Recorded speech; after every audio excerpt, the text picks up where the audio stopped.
Tension on deck.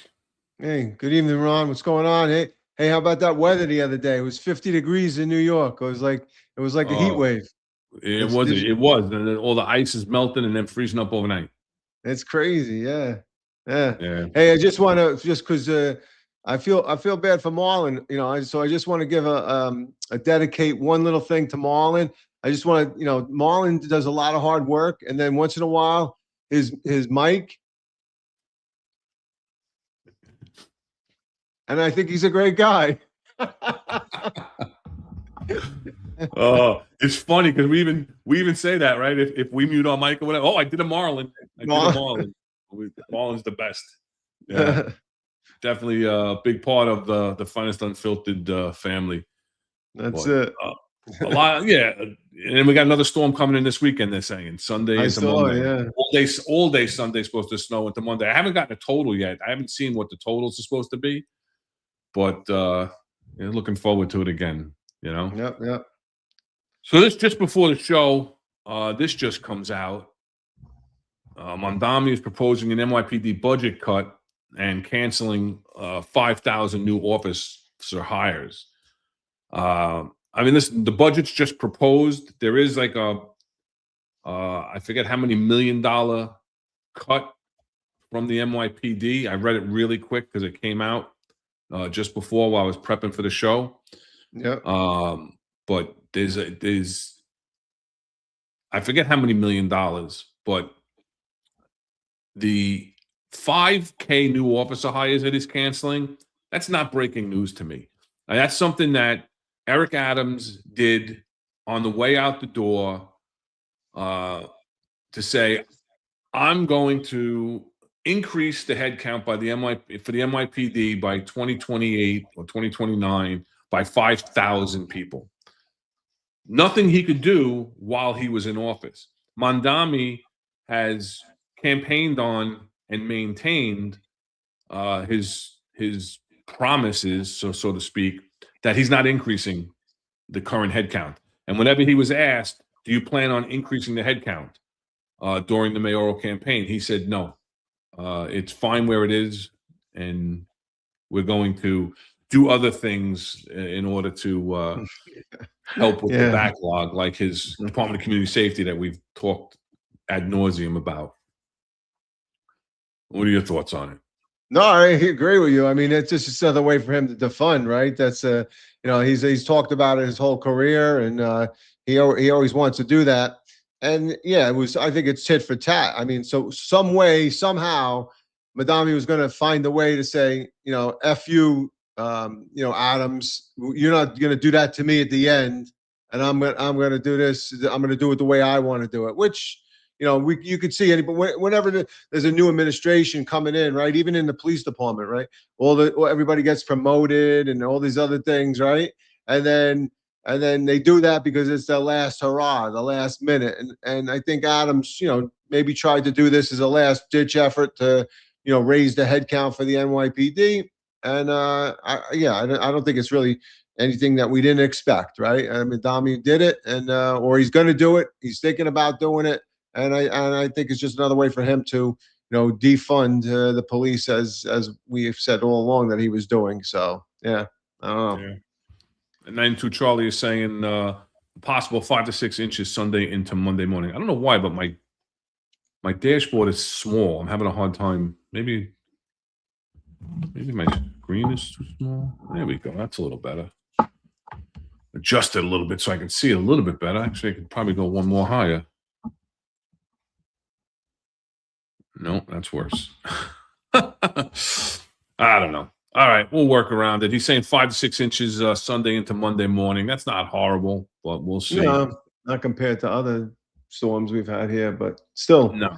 But yeah, like we said, though, not unexpected. I don't really think it's breaking news, even though it's coming over. I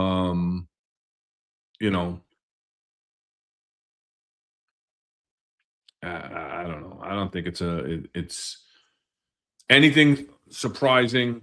And like you said, I think Adams just did it as a talking point on the way out the door to say that, hey, hey, listen, I was increasing it by 5,000 officers.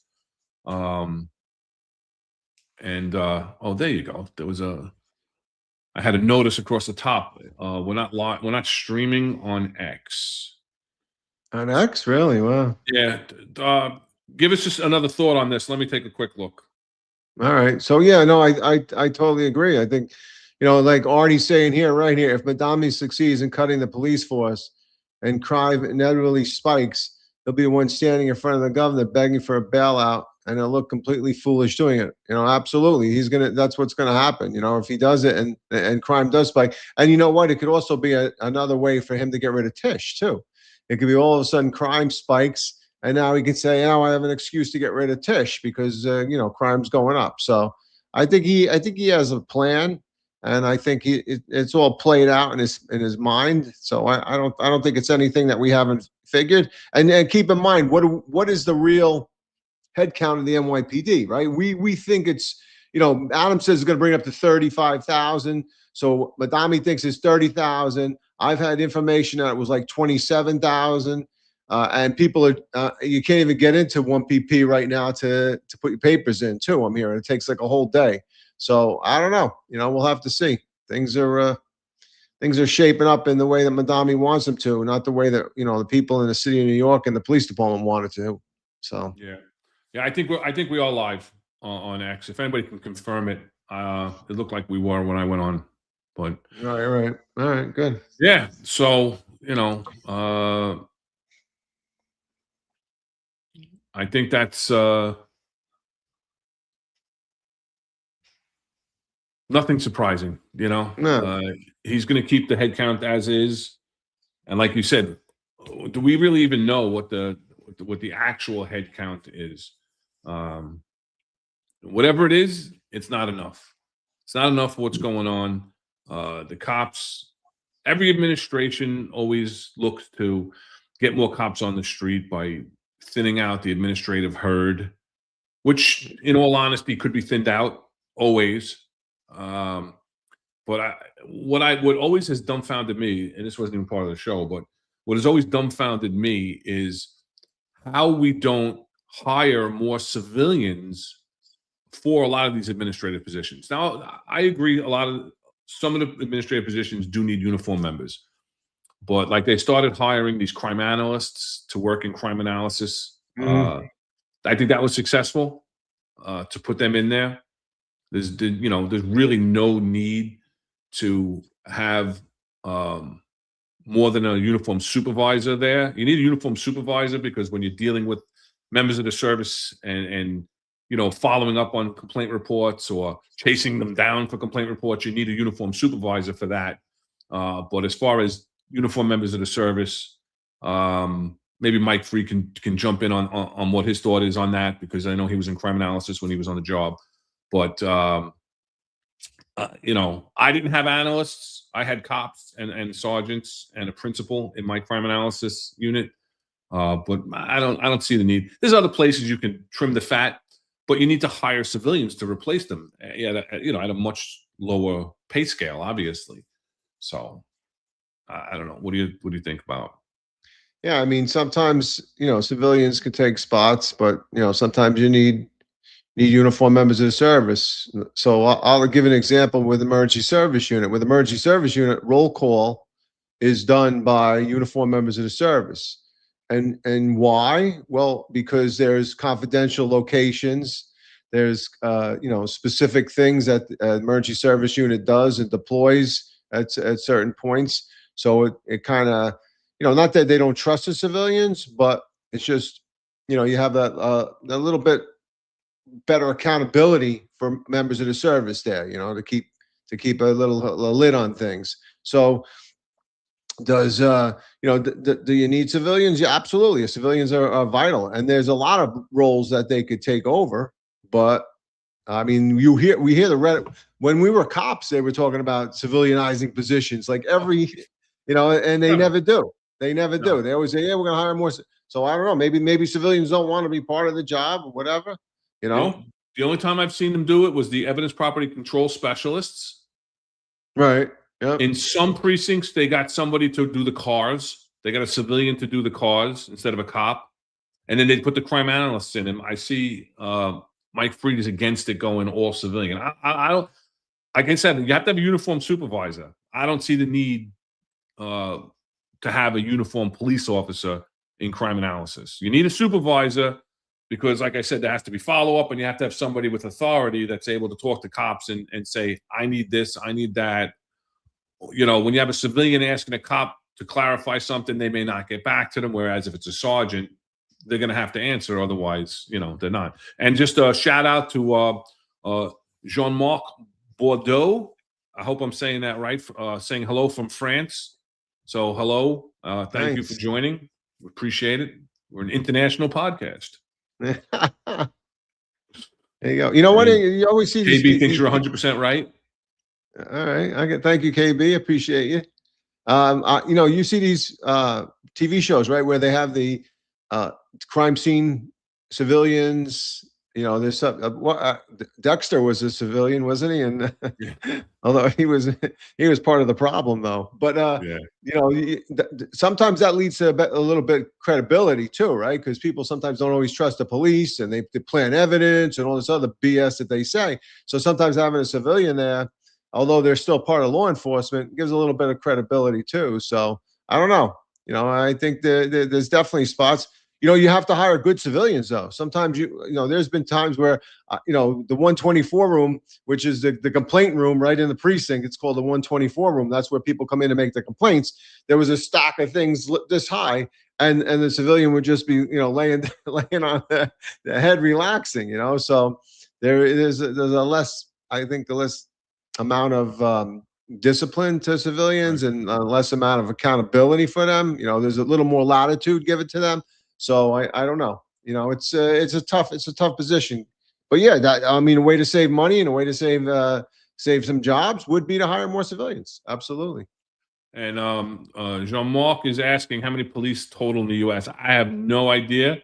It's Yeah. probably tens of thousands, obviously. In New York City alone, it's alleged to be in the low 30,000s right now, uniform members. That's sworn police officers with firearms. But, you know, throughout the United States, it's not a national police force.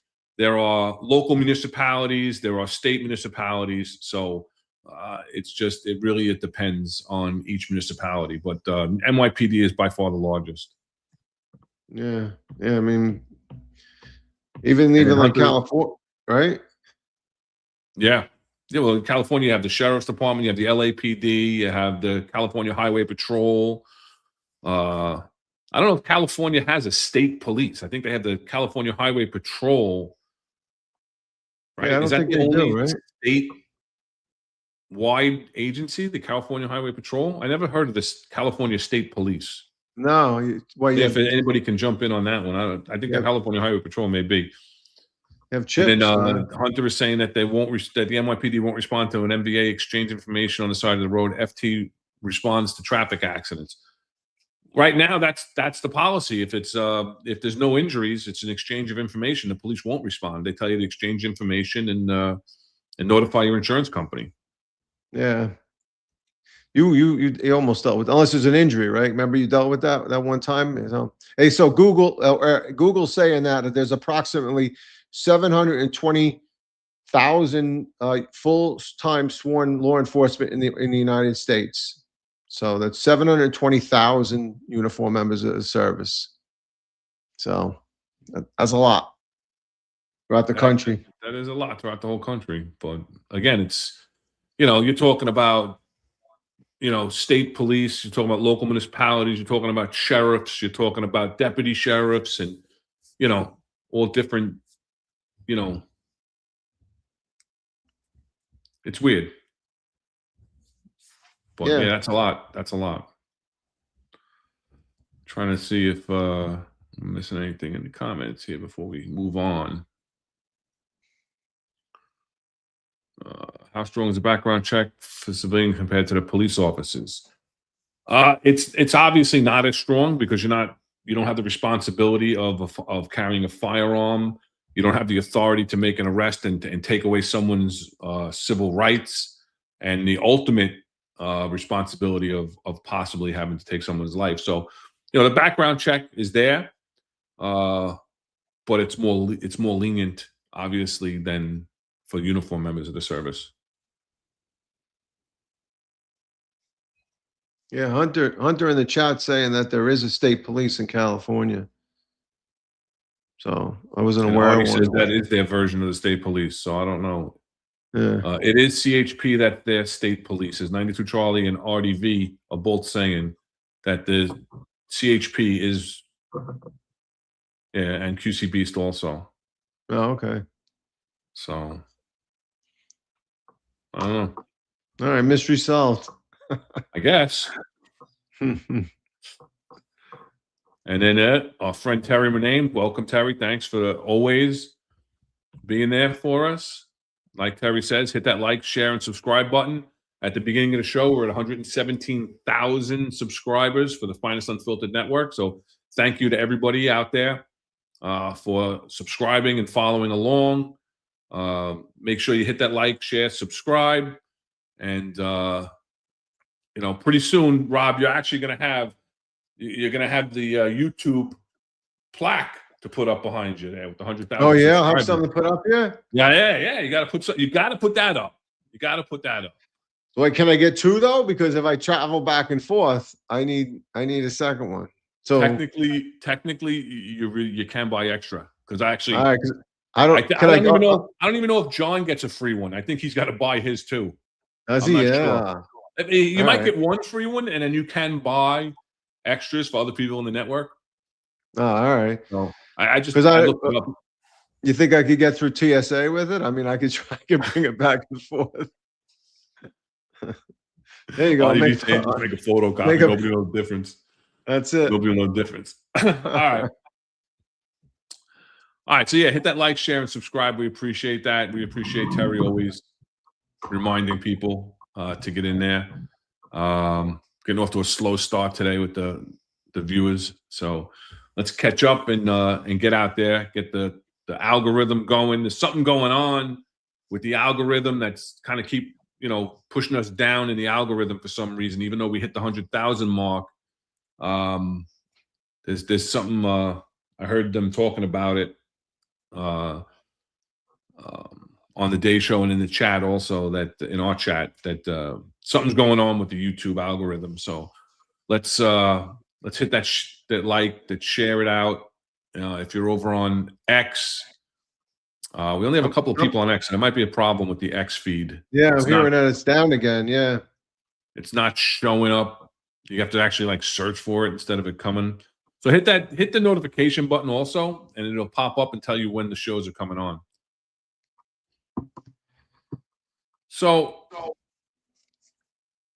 let's talk about police discretion. And that's a topic that a lot of people have different views about, on how much discretion an officer should have, how much they should utilize it on, and where it should be utilized. But police discretion is an absolute right that police officers have in certain circumstances. They have to be guided by the law. They have to be guided by department policies, but you have that absolute right. And when people, first thing Sleepy Joe, jumps in and it says, a guy's still writing tags. Tags is a slang for summonses. And they are. They're not writing as many, but they are still writing summonses. But that's the first thing that comes to mind for people, right? When you talk about police officers using their discretion.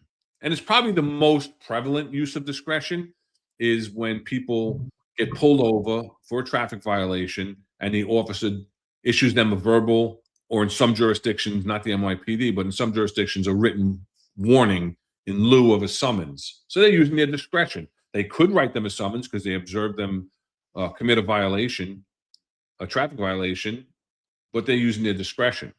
And then we're going to get into a little bit later on. We'll talk about the traffic summonses and everything, but we'll get a little bit later on where discretion also comes into play when it comes to making arrests, how some discretion has been taken away from officers when it comes to making an arrest and using their discretion to give them a desk appearance ticket in lieu of putting them through the system, which was actually a good tool that you had. We can talk about that a little bit later. But when you're talking about, officers having discretions to write tickets or not, you want to run down this, Rob? Yeah, I mean, we understand that, an officer does have, discretion, and, officers have significant discretion. So what are some of the factors that we would think, like, you versus giving a ticket as opposed to a verbal warning? And this is so true, right? How you interact with them. Are they respectful? Are they, yes, officer, no, officer? Not, hey, what did I do? I didn't do anything wrong. Not confrontational. You know, um, you know, a big one was for me was the second one, whether they acknowledge the violation. I say, sir or ma'am, you went through the red light on Hunts Point and Bruckner. Yeah, I know. It just turned red, and I tried to stop, and I figured it would. Okay, that's an honest answer. I had one guy that was right behind a bus, and he goes, "I didn't even see the light when it turned." So I said, "Yeah, you're right, absolutely." When the guy says, "I absolutely did not go through the red light," and he did, then that was a decision. I never really looked at the driving history. Yeah, we had the mobile digital terminals, the MDTs in the cars. I never really looked up anybody's driving history. So I know some do, and so some will say, "Oh, you have a clean record. I'm not going to give you a summons, blah blah blah, or a ticket." Well, no, Mike Marino says we don't give out tickets. Tickets are for concerts. We give out summonses. So I learned my lesson, Mike Marino. And then local and law enforcement priorities. Yeah, I think that goes with the accident-prone locations, collision-prone locations. Where the actual infraction occurred, and again, how the person appears to be truthful about this, the circumstances. So, I mean, for me, and I've said this before, and I get pulled over, and you said it too, right? The hands on the wheel, all my windows are down, the lights on, the interior lights on, so they know that I've lowered I've de-escalated a little bit, right? I've taken it down a notch, so they feel a little bit more comfortable.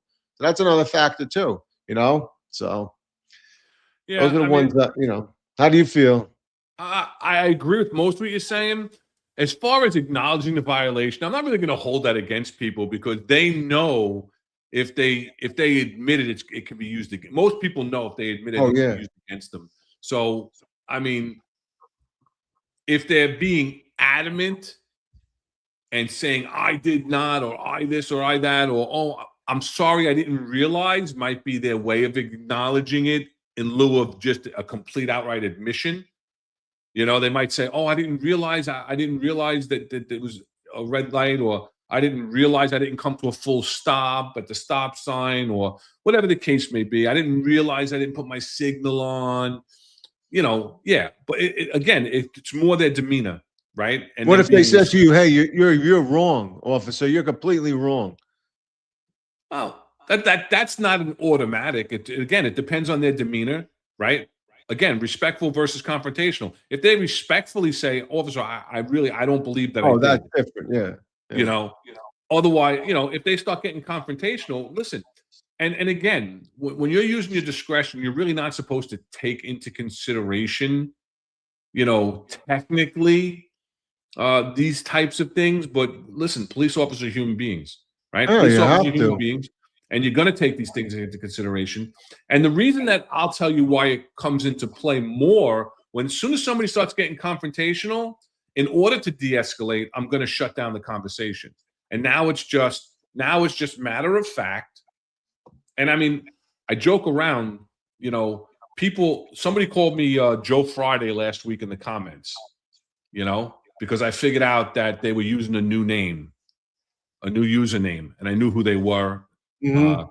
And then, oh, Joe Friday. I thought that was awful funny because, remember when we were cops, we all had like a radio handle. Hey, so-and-so, you're on the air. Hey, so-and-so, you're on the air. Mine was Friday. Oh, Because, was it? Yeah. yeah, mine was Friday. Hey, Friday, you're on the air. They would talk because I didn't want to hear no bullshit from anybody. When I pulled them over, I stopped them. I just listen, just the facts, ma'am. You know, that was Joe Friday's thing, just the facts. I don't want to hear everybody's life stories and everything else when I'm trying to just do what we got to do and move on. When it's appropriate, it's appropriate. You know, if somebody's telling me a story because they got a sick kid in the car, that's a different story. If, you know, they're going to visit somebody at the hospital, that's a different story. But just people that just go on and on about nothing, I didn't want to hear it, so they just call me Joe Friday, right? But once people get confrontational, absolutely cut it off, shut it down, because why am I going to get confrontational back? That's not de-escalating, that's escalating the situation, right? And we're going to talk about, you know, what the laws are on traffic stops as well, in order to educate some people that may not be law enforcement that watch the show, because we see some crazy videos, right, on the YouTube shorts and TikTok and everything. All these videos of all these confrontations of people that just refuse to roll their window down. They hold up a sign to the thing that says, I'm not going to answer any questions. You don't have to answer any questions, but there's certain things that you do have to do. You do have to produce your driver's license, your registration, your insurance. Driving is a privilege in this state, and you do have to listen to the police officers. You know, you do have to, you know, whether you believe that you committed an offense or not is irrelevant. It's the officer believes it. That's all that matters. That's why he pulled you over, right? Or she pulled you over. So we'll get into that a little bit more. But HFL 737 and then Hunter, you know, they brought up a point about body cameras taking away a degree of discretion. I totally disagree.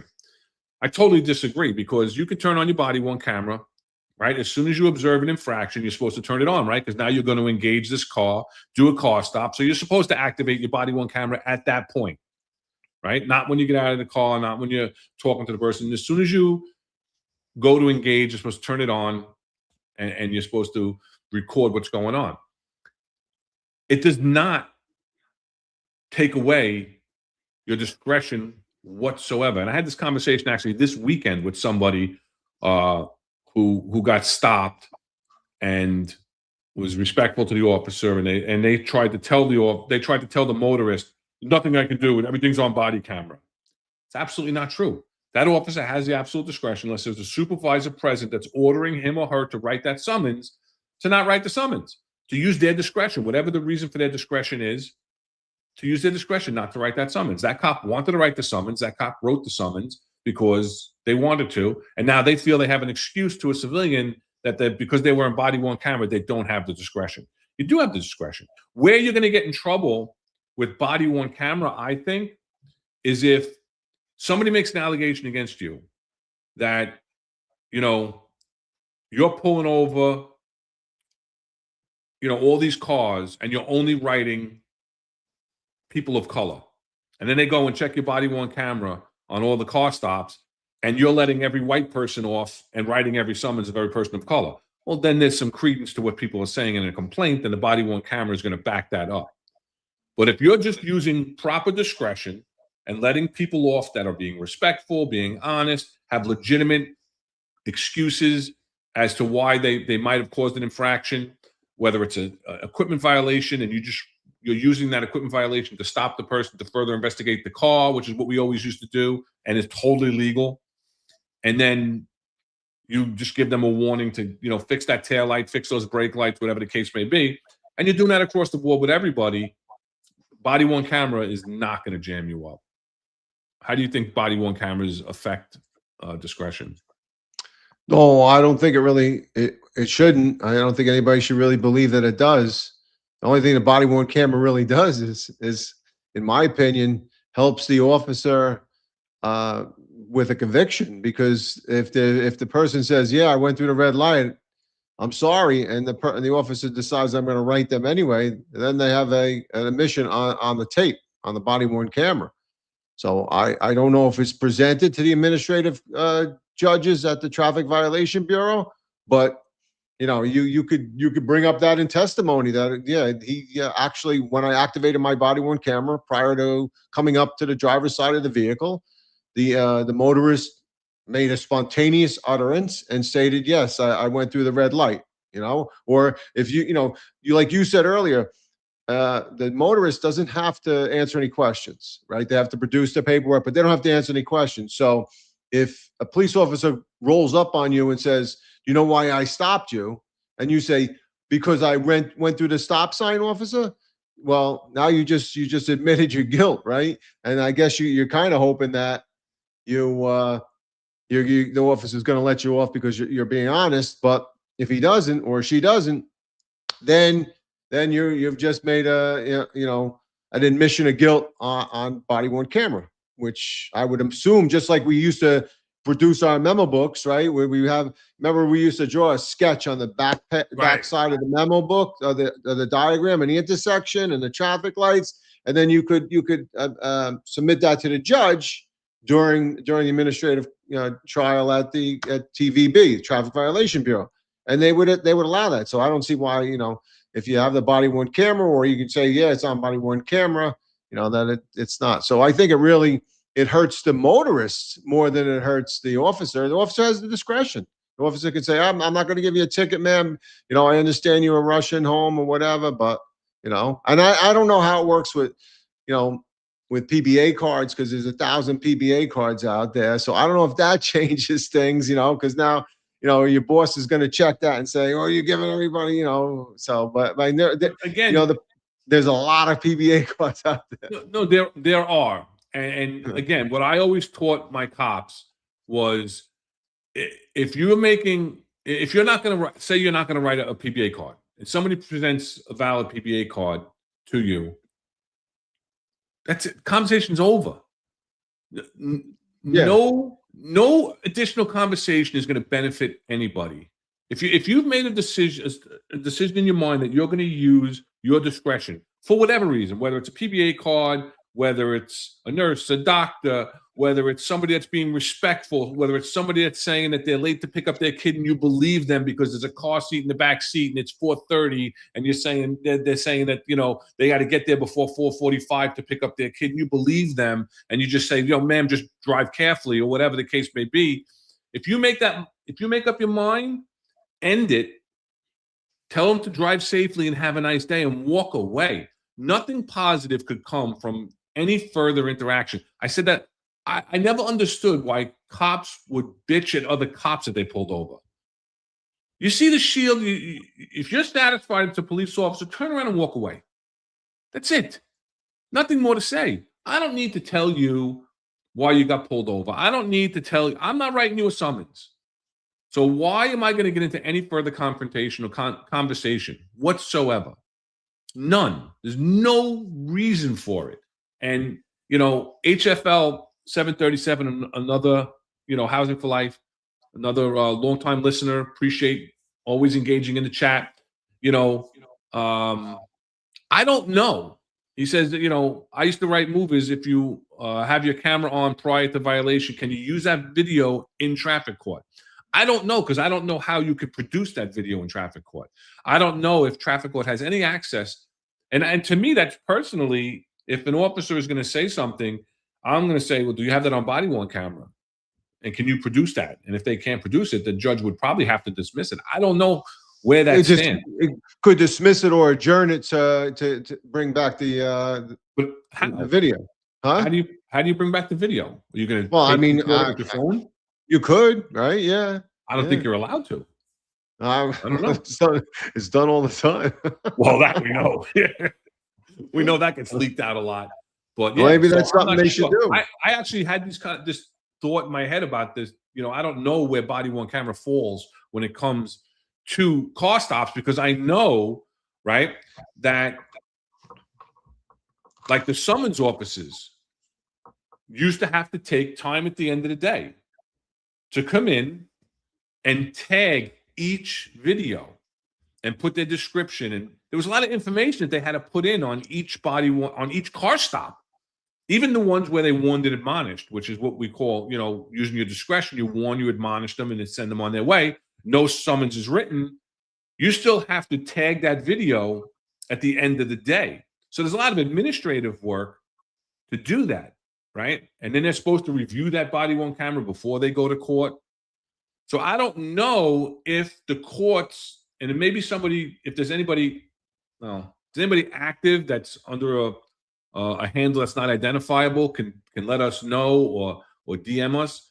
I'm curious how if traffic court has any accessibility to body worn cameras.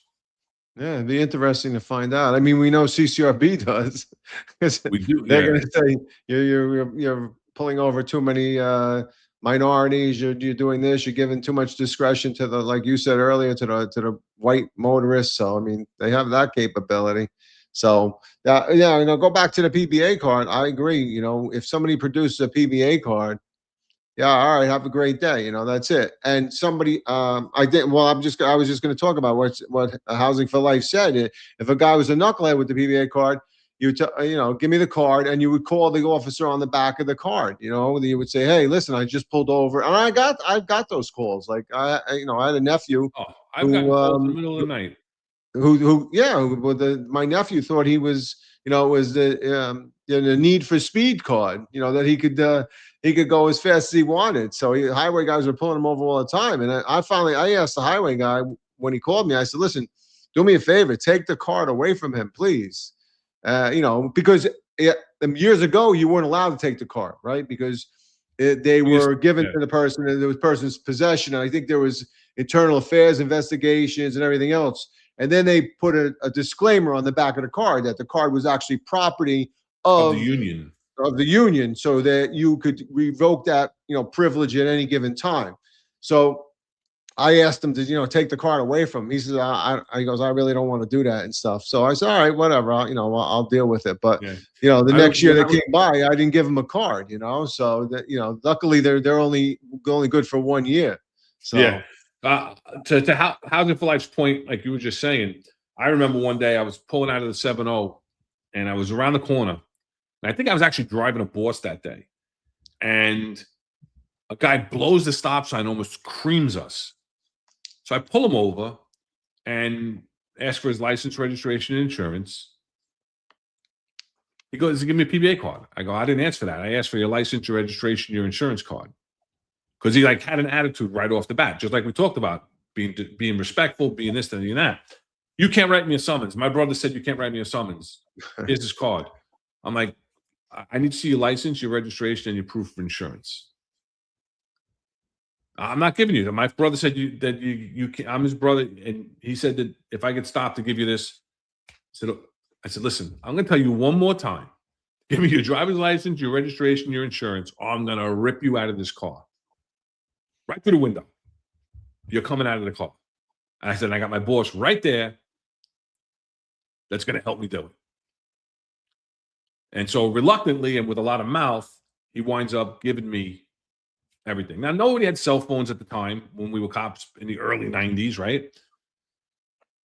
So I write the guy a summons, and I take the card, and I tell him, have your brother call me at the end of tour. And I'll talk to your brother. Because back then, there were things that could be done, before the summons scandal. Hey, listen, we're retired. Who gives a shit, right? But there were things that could be done where summonses would disappear, right? Yeah. So his brother, I walk in at the end of tour. Hey, Layson, there's a guy on the phone for you. Hey, how you doing, Officer Layson? Blah, blah. Who the F do you think you are? Giving my son, brother, ba ba ba ba ba ba ba, screaming and yelling. I'm going, whoa, guy, you didn't even ask me what happened. You didn't ask me how your brother was. It doesn't matter. Blah, blah. I said, now I understand why your brother was such a dick. Tell your brother I'll see him in court, and your PBA cards in the department mail back to you. And that was that. Because it was like, listen, I always taught people to be respectful. You give them your driver's license, your registration, your proof of insurance. You give them my card, and you say, so-and-so, whatever relationship I am to that person, said if I ever got pulled over, I should present this to you. Because what you're doing at that point is now you're not expecting them to do anything, right? You're not being presumptuous. Sure. You're putting the ball in the court of the uniform officer that's in charge of the traffic stop to use their discretion. If they don't use their discretion, they don't use their discretion. It is what it is, right? So there's going to be people that are going to be against that and think that's corruption and whatnot. And, but the reality is, it is what it is. Yeah, I mean, the discretion is it allows you to exactly do what that says, to either give the summons or not. And like I said earlier, those factors I felt were right to the point that if somebody is a knucklehead, he's screaming and yelling, somebody's disrespectful, and somebody doesn't, I'm not saying that somebody has to admit guilt either, though. If somebody says, I don't think I was speeding, okay, you were, and and the person was still respectful, I'm going to say, all right, just be, slow down a little bit. Maybe you didn't notice that you're going that fast. Right. So, but a PBA card, yeah. I mean, on top of that, I used to say the same thing. I used to tell him to say this. I said, listen, if this means anything, my son-in-law or my brother or my father is on the job in the NYPD. Here's his PBA card. If it means anything, but and I used to tell him, don't expect it to. Okay, because all it is it's a courtesy card. It's something that you ask for courtesy. It doesn't necessarily mean it's going to happen. And I would tell somebody, if you did something so outrageous that you got pulled over and it wasn't, and you've often said this, right? It was not it wasn't intentional. It was what do you say, like something of the Mistake of the mind, not a mistake of the heart. Not right. So if it's similar, if you did that, you came up on a stop or a turn on red, and you didn't see the sign where it said no turn on red, and you turned on red, you made a mistake. But if you blew through the stop sign because you wanted to get home faster, well, then, then it's up to the officer to decide whether or not he should or she should give you that courtesy. It's not a guarantee. Right. Two things on the cards. What Nike Head 27 is saying, too much circulation brings the price down. That's true. What he's talking about is back in the day, we used to get 2 PBA cards with a stripe on the top, right? Those went to your wife and your sibling or somebody very, very close to you. And when they identified somebody that was very close to the officer, right? And then you could buy up to 10 more cards for $1 a piece from your delegate. Yeah. The problem was that the delegates were just letting guys buy 20, 25 cards. But they hand them out too, like they handed them out to everybody in the world. And again, and that becomes a problem where everybody's got it. Like, you pull people over and they're like, all right, whose card is this? They don't even know. They don't even know. They don't even know. It's the same thing with courtesies about everything, right? And discretion. I used to get those phone calls, and I would be like, hey, listen, Chief, if this person's related to you, it's one thing. But if this is like your landscaper's kid, we're going to have a different conversation, Yeah. And you get these you have these convoluted, so many cards going out there. It really waters it down. And then you can't blame the cop for questioning you further, when you do get stopped. Well, let's get back to. Wait, can you see this? I don't know if you can see this. That's every PBA card I had since I was a cop in 19. Oh, really? Yeah. And I tried doing that, and then yeah, that's nice. I lost track. I have a bunch of them still. Yeah. No, I saved every year. I saved one, and like you said, I usually save the one with the blue line on the top. That was ours. I would always save one. But yeah, I agree with you. They became a moneymaker, and you know what? Also, they became that. TC says that plaque will never get a summons. There you go. That's true. Carry that in your car. That's it. I actually put it on the back window. I think you had the generic ones that didn't have your shield number, and you knew when you pulled that person over that was nobody. That was somebody you were giving a card to because you were just trying to shut them up. Yeah, and like 92 Charlie said, put that on the wall behind me. I'm gonna when I go back down to Florida, I'm gonna put it back up. I have it with me. So yeah. Yeah, and they do. I have seen them on eBay up for sale. Yeah, they do. Yeah, I remember that for a long time. That way you could buy a PBA card on eBay. That's when they used to put the signature in the back, right? They wanted you to sign it, and that's why I used to put the phone number too, because this way somebody could call you. You know. Well, I stopped doing that because if a card gets lost, then they got your number. Because if a Yeah. person's close enough that has my PBA card, they're going to have my phone number. And if the cop says, give them a call right now, they should be able to open up the phone and Yeah, they can have that. call me.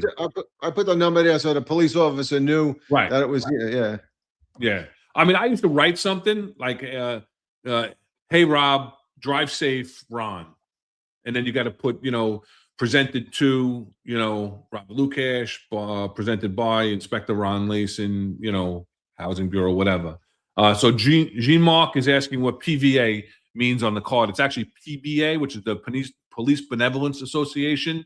They're like courtesy cards that are given to the members to distribute to family members. And what we're saying is they've been overly abused through the years. See what Hunter says? That's hilarious, man. I yanked an unsigned NYPD captain card. The guy freaked out because he paid $300 for it. It was back in 2000. That's funny, right? Because Wow. that's what they were on. They were on eBay. You could buy them, So crazy. And Lily's asking if you can tell. You can tell. It'll be people that are going to make a fake one. The color's going to be off. The texture's going to be off. They're made pretty well, these cards. Yeah. But, so let's get back. Where does when the reason that officers make car stops, right, is that they have to have probable cause to believe that the driver's committed a traffic infraction, right? Not reasonable suspicion. That's if reasonable suspicion is for crimes. But for an actual traffic stop, you have to have probable cause to believe that the driver has committed a traffic violation, right? And they can use the entirety of the circumstance to determine whether the driver has committed a traffic infraction, right? The officer can observe any range of traffic violations, whether it's major or minor. The legal standard is that the officer must have probable cause, reasonable basis for believing that the driver at issue did in fact commit the traffic violation. And again, where this comes into play is that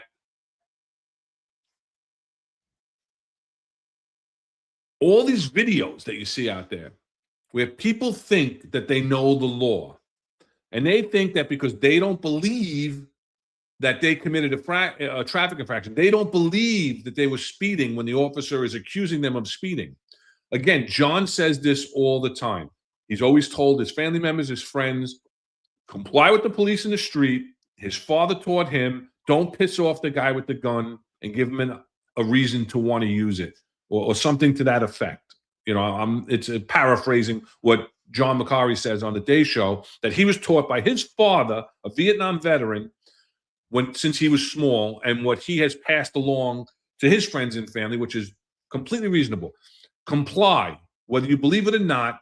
In the street is not the place to hash it out in court. That's what the court is for, right? If you don't believe that you did it, then you go to court and you fight it to the judge, and you present your argument, any evidence that you may have, whether it's dashboard camera, because dashboard cameras are so cheap on Amazon now, a lot of people have them, or whatever the case may be. Not to argue with the officers in the street. You see all these people, right, arguing with officers on video and these body-worn cameras, people refusing to give their driver's license. I don't have to give you a driver's license. Wrong. By law, you have to. Again, driving is a privilege. It's not a Fourth Amendment violation. It's not unlawful search and seizure. If you're asked, you have to present, especially in the state of New York, you have to present valid driver's license, registration, proof of insurance. Doesn't matter what I could find if I'm the officer on the computer, and that I can run your plate and I can see whether your insurance is valid or not. You are required by law to carry your proof of insurance and to present it upon demand of the officer. Same thing with your driver's license, right? Because there's different summonses. You can give a summons if you want to be a prick for failure to produce your driver's license, failure to produce your insurance, not just give them an uninsured operator where they can just mail in the proof of insurance. There's a separate violation for failure to produce. So that's what the law states. And you know, when you see all these videos of people refusing to give up their ID, even the ones that say I'm a lawyer, it like blows my mind. I'm like, it's just common sense. It's basic law. And you know, where that law comes from, right? When you get your driver's license, it's in the booklet, right? When you read the booklet, it's in the booklet. Nobody reads that booklet. Well, you have to do it, right? So, Yeah. good afternoon, good evening to our friend Modern Samurai. $20 for the podcast. Rob, was it hard handing out those PBA cards that were printed on stone tablets? I think he's calling you old, bro. I think so. Yeah. Hope you guys are well. By the way, I used to number my cards with my number and to call if any problems. And honestly, in 25 years, I never had a problem. Right.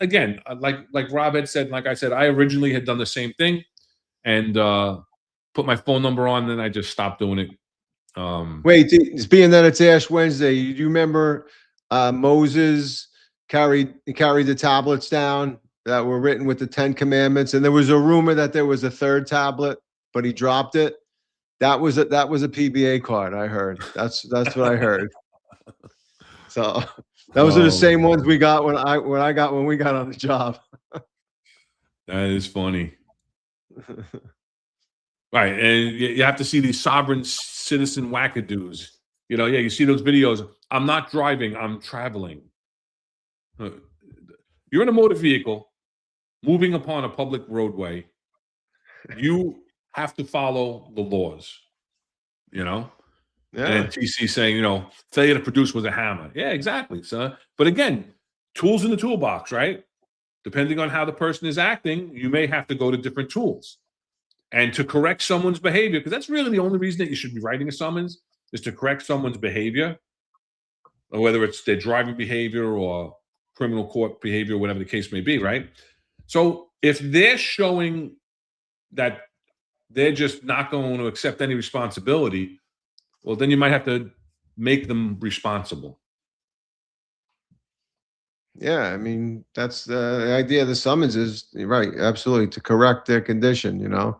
So, you know, that's what it is. And Karen's, Jean-Marc says.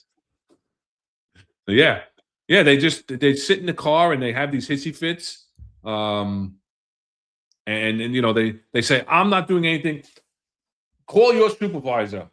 Like, what does that mean? You don't need a supervisor. We're talking about, first of all, we're talking about with discretion. You don't need a supervisor's permission. It's the officer's discretion how they're going to treat that. When the officer is the one that observed the violation and has the probable cause, the officer doesn't need a supervisor to write a summons, right? And you technically don't have the right to withhold. You have the right to ask for a supervisor, but you don't have a right to withhold the documentation and fail to comply with the officer's lawful commands and demands while you feel like waiting for a supervisor. So people have to get that out of their heads. And you know, if you have non-police, hopefully you're learning that today. You know, and you know, where does it come from? Right? When they ask you to get out of the car, and people say, I'm not getting out of the car, you can't make me get out of the car, and then the officers tell them and give them fair warning, I'm going to rip you out of the car. That's legal justification. You have to get at both drivers as well as passengers. If you're ordered to get out of the vehicle during a stop by the officer, that's it. And it comes from two different court cases. 1977, it's Pennsylvania versus Mims, which allows the driver to be removed from the vehicle. And again, this is Supreme Court cases. This is not This is not, some local law that's only happens in New York City or New York State. This is across the 50 states. It's the Supreme Court says that if you get pulled over by the police and they tell you to get out of the vehicle, you have to get out of the vehicle. They have every right to do it. And if you don't do it, they can forcibly remove you and arrest you for obstruction, for resisting arrest, and whatever else comes of it. And what you're doing is you're escalating the situation, right?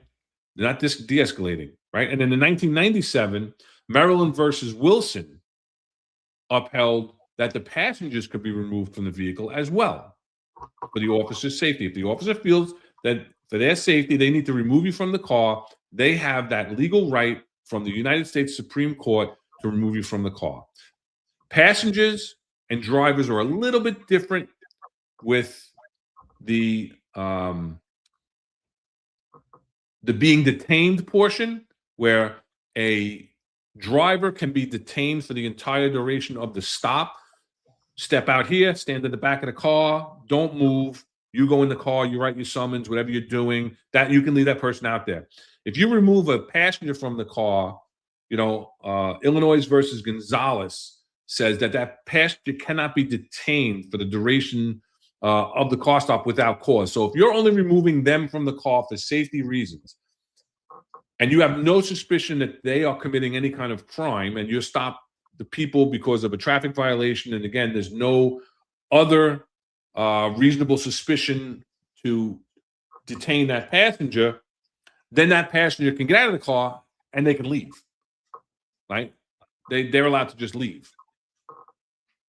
So cops have to be familiar with these laws as well, because you do see cops on these audits, as well as on these Karen videos, as we'll call them,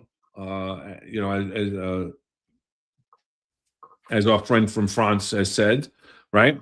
So cops have to be aware of these laws also, and you need to be articulate when you're dealing with these people that don't want to comply.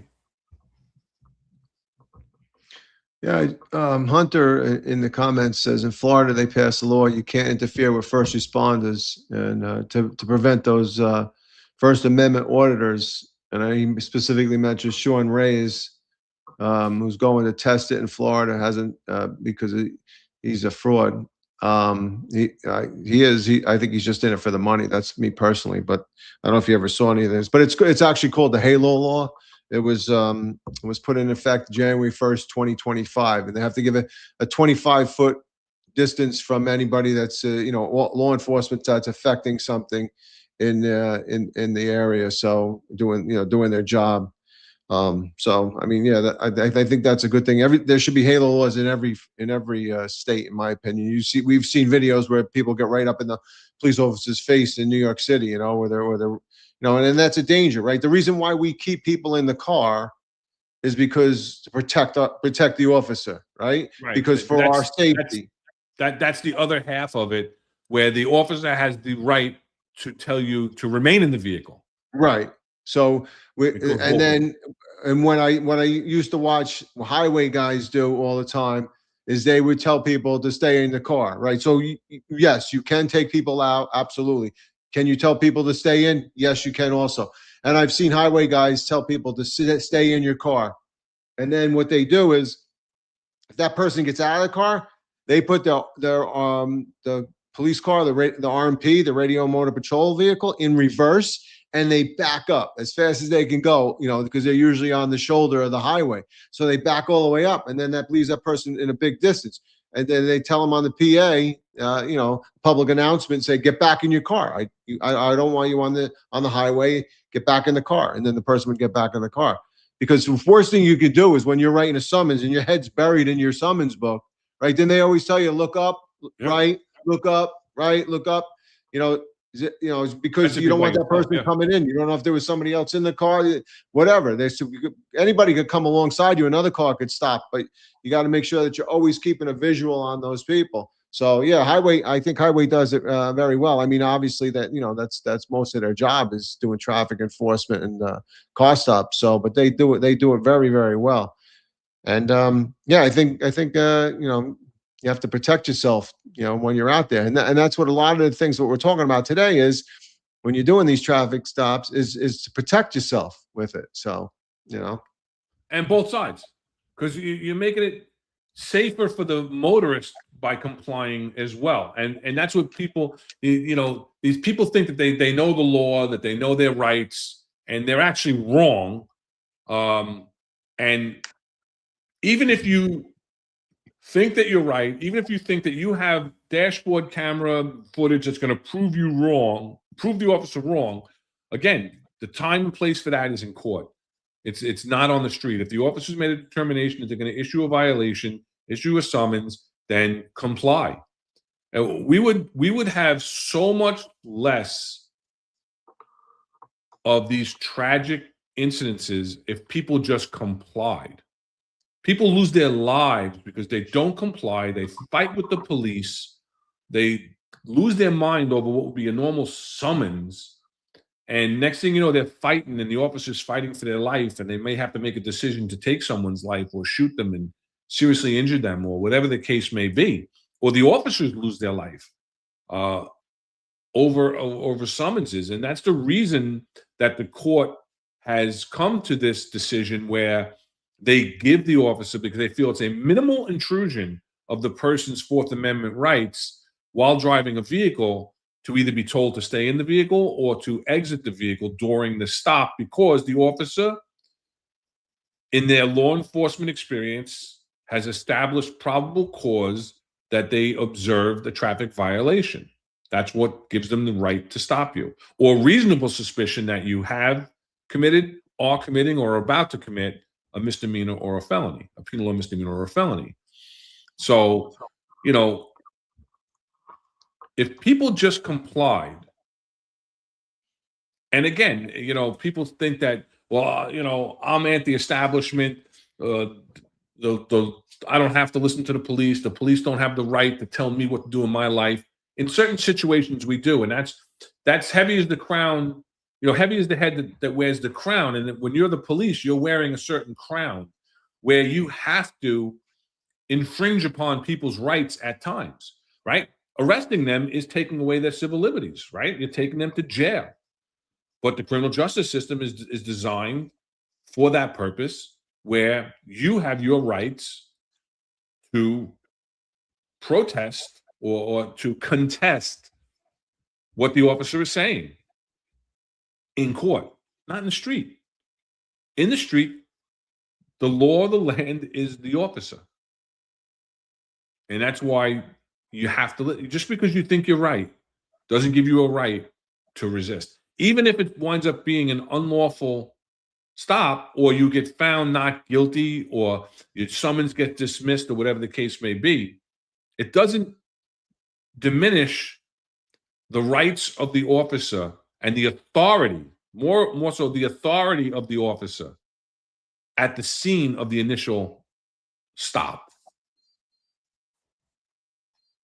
Listen, nobody likes getting arrested. Nobody likes getting a summons, right? And I can guarantee you, if you ask a vast majority of police officers, they don't even want to issue summonses. So the problem is that, whether we do it because of quotas, that's a rabbit hole, or we do it because of the performance indicators, or we do it because there's a specific condition that we're addressing. It's an intrusion on the people that we write. And unfortunately, you're right that if you don't feel you deserve the ticket, you are not, the judge isn't there. There's the accuser and the accusee. Okay. And those two will now present their case to a judge. They cannot do it in the street. There's nobody to adjudicate that. Okay. The officer is, the motorist is an adjudicator, and the police officer is not an adjudicator. So you have to take it to court. And like you said, and John will always say, same thing. Don't resist. If the officer is going to arrest you, all right, put your hands behind your back and go with them. Because guess what? You're not going to win. You're not going to win. All right. There's an army behind every NYPD police officer out there. I mean, it's getting a little smaller. Now it's almost 5,000 smaller. But anyway, there's an army there. All right. Yeah. So you gotta abide by the law, and if the officer has the authority to give that, you have the authority to fight it, and that's the way the justice system works. Right. Okay, we've seen many people go to court and lose and win in a administrative court hearing in traffic violation bureau, and we've seen people lose, and we've seen people in get indicted and people found not a true bill and they get released. So I mean, it happens, and that's And what listen, the court system's there for. 31 years on the job, and when I hear this behind me,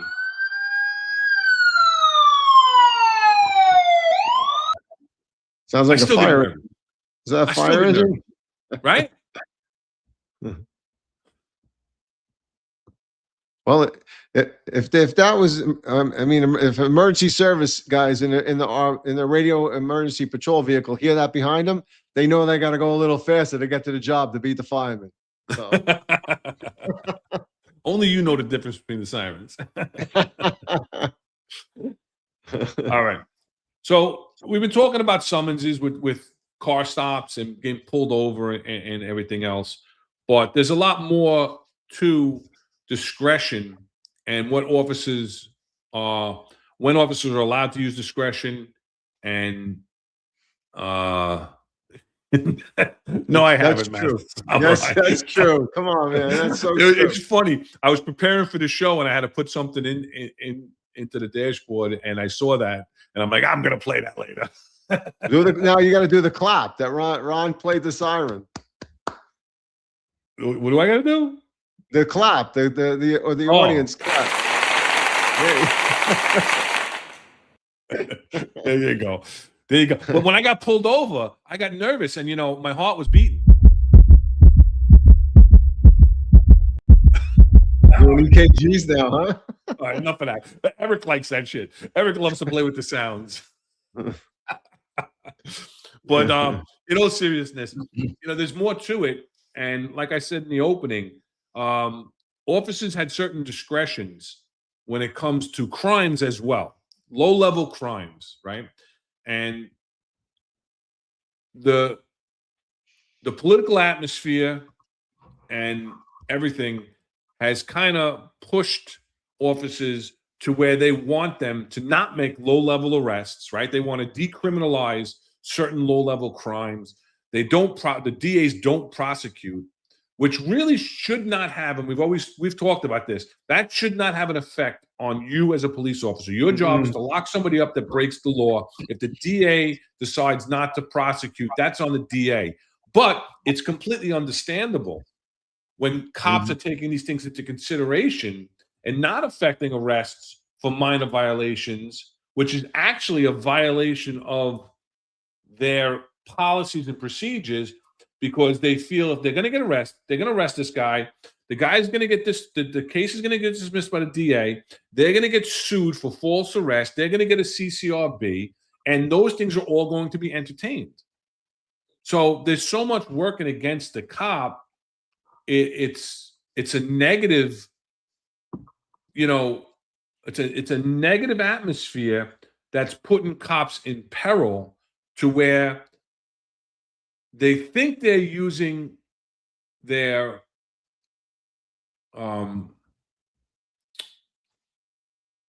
discretion, but they're not applying it properly.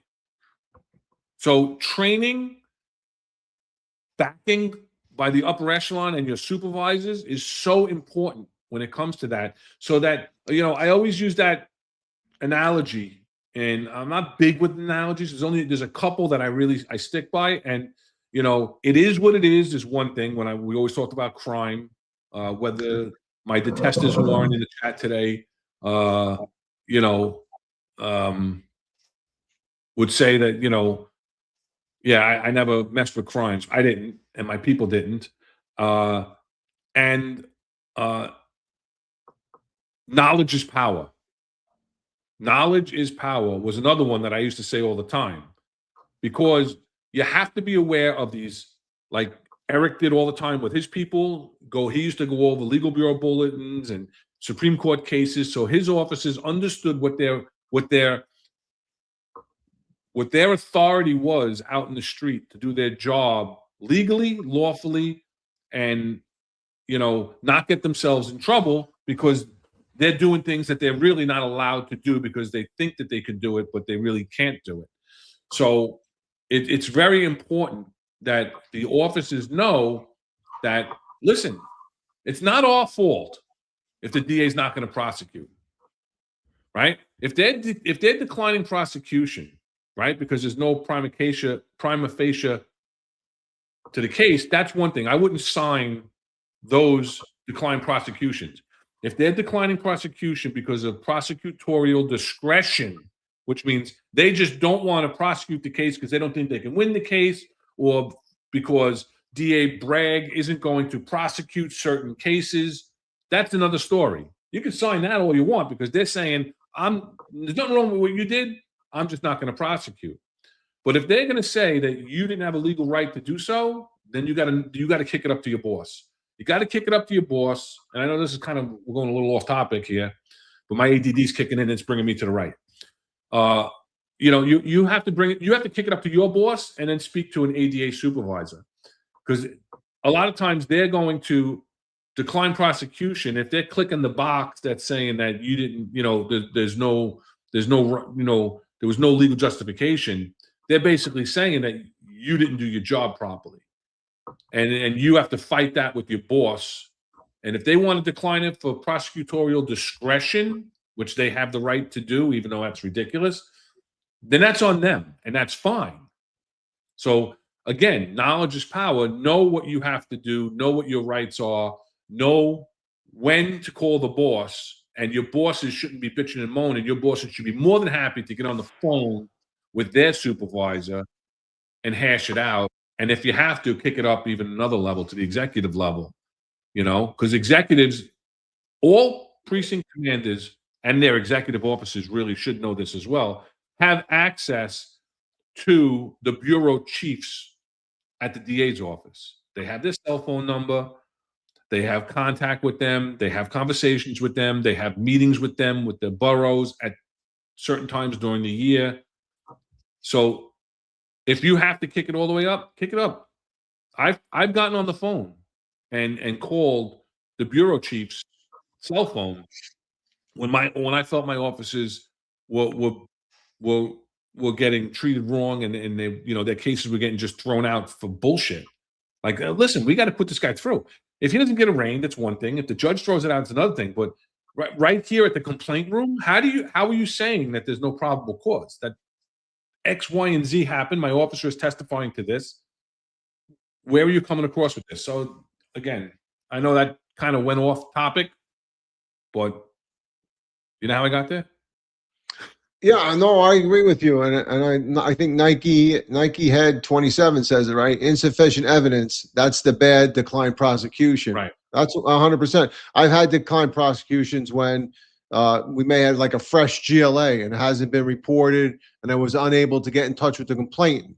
But they were like, "Oh, we're going to DP the case. We can always rearrest or whatever." Which rearrest is bullshit. We're not rearrest anybody for that. But all right, I'll accept that decline to prosecute, or maybe somewhere somebody charge somebody with a grand larceny or whatever, and then the complainant got their property back, and now the next thing you know, they don't even want to press charges anymore because they got. That's why I used to always voucher the property. Says you don't get it back until after you didn't do an RTO, return to owner. You vouchered it, so this way force the complainant to come down to court. But yeah, when you talk about that, when insufficient evidence, then to me that's a slap in the face. That the district attorney is telling you, "Oh, you don't have enough to go forward." And to me, that's not their job either. Really, their job is to write up the complaint based on the facts and the evidence that I give them. So that's bullshit. So. And just a little clarification: the GLA is a grand larceny order or car theft. Yes. All right, let's get back on the rails. Other types of discretion, right? Operational discretion on the street. Officers make split-second judgment calls based on situational context, behavior, and potential threats to public safety. We've talked about a lot of this already. Enforcement actions. Officers can choose to issue oral warnings or written warnings. You can't give a written warning in New York City, but in other jurisdictions you can. A summons or make a full arrest for low-level quality of life offenses, right? Investigatory stops is guided by the CPL, New York State Criminal Procedure Law 14050, where the officer must have reasonable suspicion to stop and probable cause for an arrest. We know about that. Vehicle pursuits, discretion was pretty much taken away. As of February 1 of 2025, Commissioner Tisch put a new policy in that limits officers' discretion to initiate pursuit only for the most serious and violent crimes, felonies, and violent misdemeanors, which really was just a clarification of what the old rule was, right? The old rule was that, you had to weigh, the safety of the public versus the, the ability to capture the person at this time or let them go for another time, right? And then here it says off-duty conduct. Officers may choose to be unarmed off-duty at their discretion, particularly in settings where alcohol is consumed. Really has nothing to do with what we're talking about today, but it was in there. I just want to address, Lily has a question. So, why DP a GLA? It makes no sense. So what I was trying to say was that if normally with a GLA, right, grand larceny auto, normally with a stolen vehicle, the vehicle is reported stolen. So that was the old, 1016, right? That's the code for a stolen vehicle. It would come back 1016. Your heart would start to populate when you heard it's 1016, and then, but what happens is there were times when we made the arrest because it was a fresh GLA. So in other words, it has not been reported. A complainant did not go to the police and say, my car has been stolen. So then you have the person you arrested in the car because you believed it to be stolen. They didn't have no paperwork for the vehicle. Back in my days, the column was busted up and there was a screwdriver in the ignition. But the DAs would say, did you speak to the owner of the vehicle to tell me that they didn't give permission to this person to drive the vehicle? Now, I know that's bullshit. I know that guy driving the car stole that car. But the DA would say, you have to have somebody to tell you that person wasn't given permission to drive the vehicle. And unless you did that, then they said, we're going to decline to prosecute the case at that time. So that's I just wanted to clarify. That's what I meant. At that that's why you would DP it would be a fresh, we would call it a fresh GLA. It's so fresh that it hasn't been reported. And where I worked in the 401, in the 4-5 precinct, they had all the nice cars, right? So they'd steal the cars from the 4-5 and then they bring them down to the 4-1 where all the chop shops were, and they chop them up and sell them for parts. So that's how it was. So if you caught somebody coming into the 4-1 with a car that had a broken steering wheel column, etc., then you'd make the arrest based on my belief and information. That car was stolen. The person didn't know who owned it, and the steering column was cracked open, and there was a screwdriver in the ignition. So, but that's just a clarification for Lily there, because I know she's in every one of our podcasts. She's a good friend to the network. So I just wanted to answer that for her. Absolutely. No, without a doubt. Yeah. So these are the different things, right? And then, like I said also earlier, that there were certain laws, and we talk about starting back in 2016 through 2019 into 20, how the criminal justice reform and bail reform, how many stops act. We're going to get into a little bit of each one of these real quick, but how they affect officers' discretion. And so, in 2016, the city council, New York City Council, passed legislation to create more proportional penalties for certain low-level nonviolent offenses, right? So it became law in June of 2016. So basically, they're saying that criminal court summonses that people were being issued were giving them a criminal record where they had to answer for this for the rest of their life, or for low-level offenses. And a lot of people that didn't go to court wound up with a warrant for their arrest. Well, personally, to me, tough shit. If you got a summons and you didn't show up for court, you deserve a warrant. But whatever the case may be.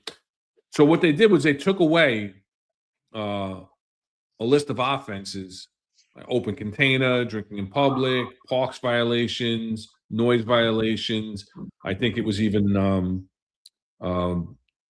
vending, and they made them civil violations in lieu of criminal violations. So again, taking away the discretion of the officer to write a criminal court summons, which had more teeth to it, because it was documenting that you were committing these criminal acts, right? These infractions, these violations of the law, and certain misdemeanors you can get a criminal court summons for also. The problem was also that like 94% of the summonses were getting dismissed, right? 2/3 of the summonses in 2024, criminal court summonses, were dismissed prior to going to court on some type of technicality, whether the department didn't get them there in time, or they were improperly written, or the address to the criminal court was wrong, or whatever the case may be. So there was a big problem with them, and a lot of them were getting thrown out anyway. But it was also, it was documenting the history of these things. So, what is the difference between a criminal court and a civil court summons, right? So after this Criminal Justice Reform Act 2016, you had these things called oath summonses, right, which are the civil summonses, right? So for a criminal court summons, a person may receive a permanent criminal record for some criminal summonses. The summons requires a personal appearance in court in almost all cases, and like I said, you get a warrant. But they're saying that between 40 and 50% resulted in over 1.5 million active summons warrants in the city of New York. And then, so what did the district attorneys do too, right? Rob, you remember? They just went in and just gave a complete absolution of all these warrants and cleared all these summonses out of the system. And so basically, if you had a summons, it's gone. Don't even come to court. Right? But these new civil court summonses, the oath summonses, a person doesn't receive a permanent criminal record. It's a fine that you can pay online, and you can appear by phone or video. And if you don't show up, you don't get a warrant. Right? Now, the fines are a little bit higher, but the key to me is if you don't show up, there's no warrant. So what's really stopping you from basically saying, F you, I don't care about the summons, other than if you don't answer 2 summonses in a 2-year period, then you can't be issued a summons if they run your name and it comes back that you're a oath recidivist. What weight is that then? Real? I mean, but then they have to get a C summons or be arrested. Yeah. Okay. So then they get it. So then you're allowed to do what cops do. What happens in 3 years after only 2 years or whatever? I mean, it's ridiculous. It's just, I mean, Sleepy Joe calls it right there. It's just bending the rules in favor of the criminals. That's all it is. It's just another 100%. way that they can, stop the warrants. I mean, yeah, when you pulled somebody over and you ran them and they had a warrant, you bring them in, right? Warrants used to go out and execute these, get people for the warrants and do, clearances and stuff like that. I don't know. To me, it doesn't make sense because, you want people to be held accountable for their actions. And here you're just going to give them, an oath summons, and it's a fine. And you know what? I wonder how much is really being paid in the fines. How many people are even paying anything? What's the punishment for not paying? Let's say you show up and you showed up, but you didn't pay. Is there, they're not putting liens on your house or anything else, right? So, I mean, it's just, to me, it's just like Sleepy Joe says, it's just another way to favor the criminals and hurt and handcuff the police a little bit, so. Like New York City 26 is saying those outstanding summonses for failing to appear were a great investigative tool in many cases where you need to find someone who would talk about a person being wanted. That's true also. I mean, it's a paper trail. If you don't want a paper trail, don't commit offenses. If you don't want to have to answer for things later in life, don't do stupid things in your younger life. And listen, I'm not saying you get a beer drinking summons, it should hold you off forever. You know, uh, and you have the Clean Slate Act in New York, not for police officers, right? But for criminals. So, um, yeah, and then we can move on to 2019, right? This is when they pretty much took away your discretion for giving DATs. That used to be a good tool where you could give somebody a DAT to let them go if they, gave you some information maybe, or if they were, listen, you're locking somebody up, they're complete ladies or gentlemen. You can tell they don't have a major criminal history. That's why they're eligible for a DAT. They made a mistake. You're not going to put them through the system. You're going to give them a DAT, or it's somebody who has information that can give you information to the field intelligence officer, to the detective squad, can help you out with a case, maybe narcotics, flip a search warrant, give you information that you can get a search warrant. So you can give them a DAT and let them go. Now they all know you got to give me a DAT, right? You got to give me a DAT. And then you got people in the city council screaming and yelling that DAT should be given in the street, not even back at the station house where you go back and you do the checks. So, in 2019, the bail reform law mandated that desk appearance tickets are given, right, for misdemeanors, most misdemeanors, right, not domestic violence and not sex offenses, but most misdemeanors and Class E felonies, right? They amended and replaced the word may with shall, meaning it used to be may, you had the option, you had the discretion to give it, to shall, meaning it's mandated that you give it in establishing a mandatory directive for law enforcement, right? And then they have to appear in court within 20 days, on the DAT.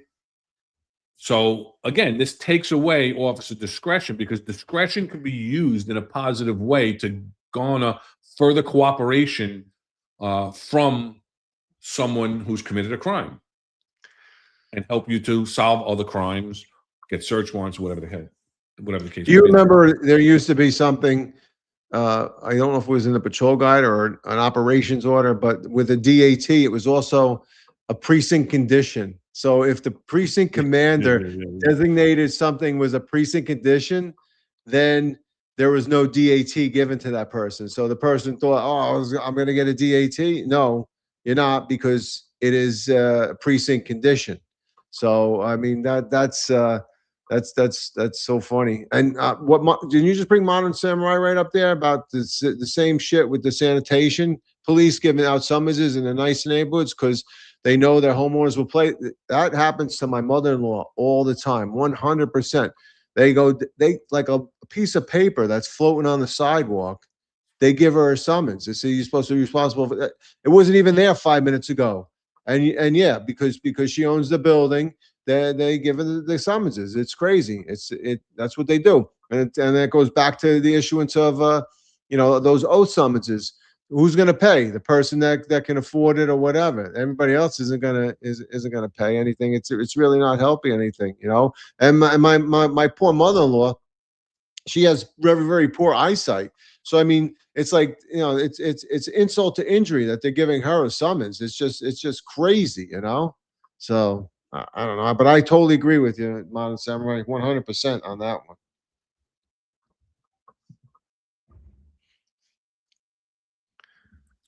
Yeah. I mean, it's terrible. Sleepy Joe, Democrats' most beloved constituents are the perps. 789 to the podcast. Thank you, Sleepy Joe. We appreciate Thanks, you. Joe. But yeah, listen, they're making it harder and harder for cops to do their job. And we're talking about discretion today, and the use of discretion is a valuable tool for the police. Yeah. And again, you're not using it and holding it against somebody's head. Hey, but it's an option. It's an option, besides the demeanor and the honesty and, the past history and everything else about using your discretion. Use of discretion could also be, like we said, in the past, able to give a DAT in lieu of an arrest. Now it's mandated. So you're making it, again, more appealing for perps to go out and do stuff because they know they're not spending any time in jail. You know, there's no consequences for these people. You No. know, so and then the next kick in the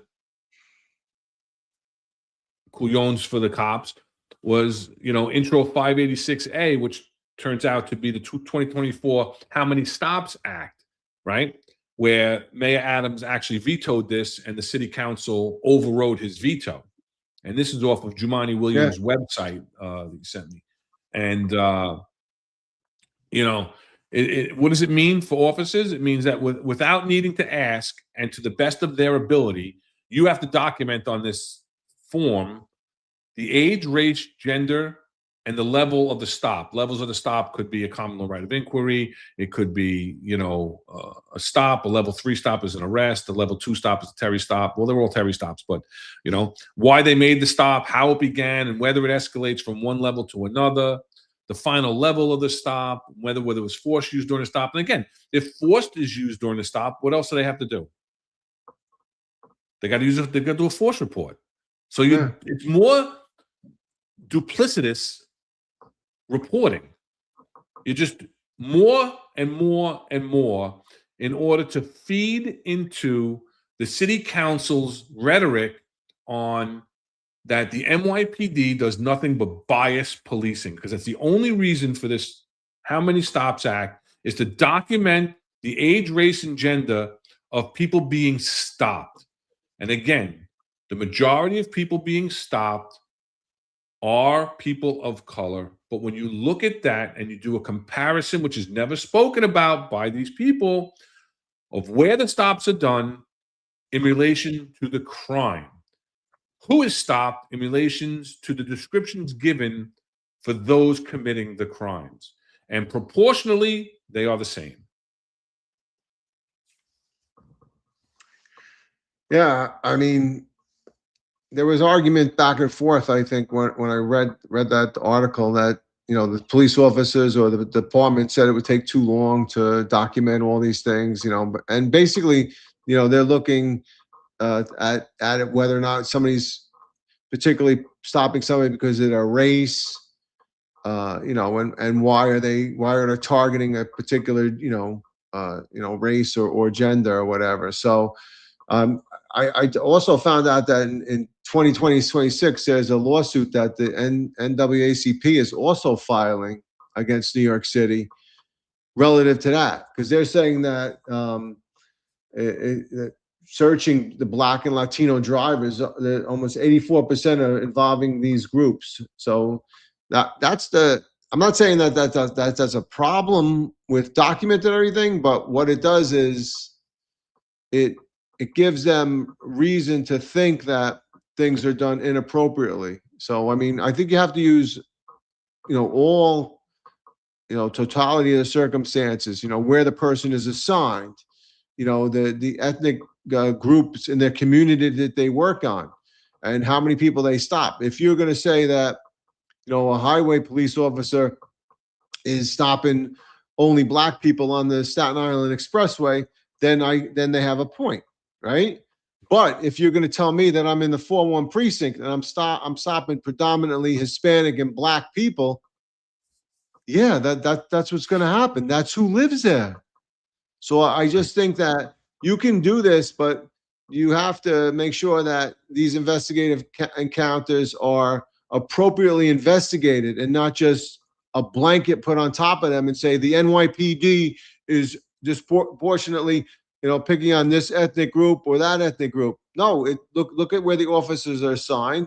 Look at the demographics of that particular neighborhood, and then you can make that particular assumption. So, I mean, that's where it comes down to, because, you know, I mean, how many times do you think that you saw a car go by you, and I didn't even look at the driver?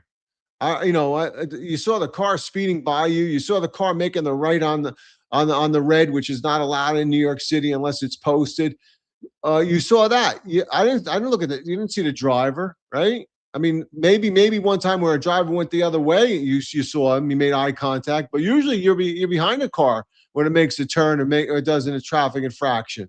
So, I don't know. I think they're just looking to drum down police officers' enforcement and police officers' interaction. So I agree with you 100%. I think to close this out, if there's it's a decent statement, right? Balancing the need for safety with the goal of maintaining community trust is a complex challenge for law enforcement. Effective use of discretion plays a pivotal role in achieving this balance. By making thoughtful, measured decisions, officers can protect public safety while also demonstrating respect and empathy for individuals involved. Building community trust requires transparency and accountability in how discretion is exercised.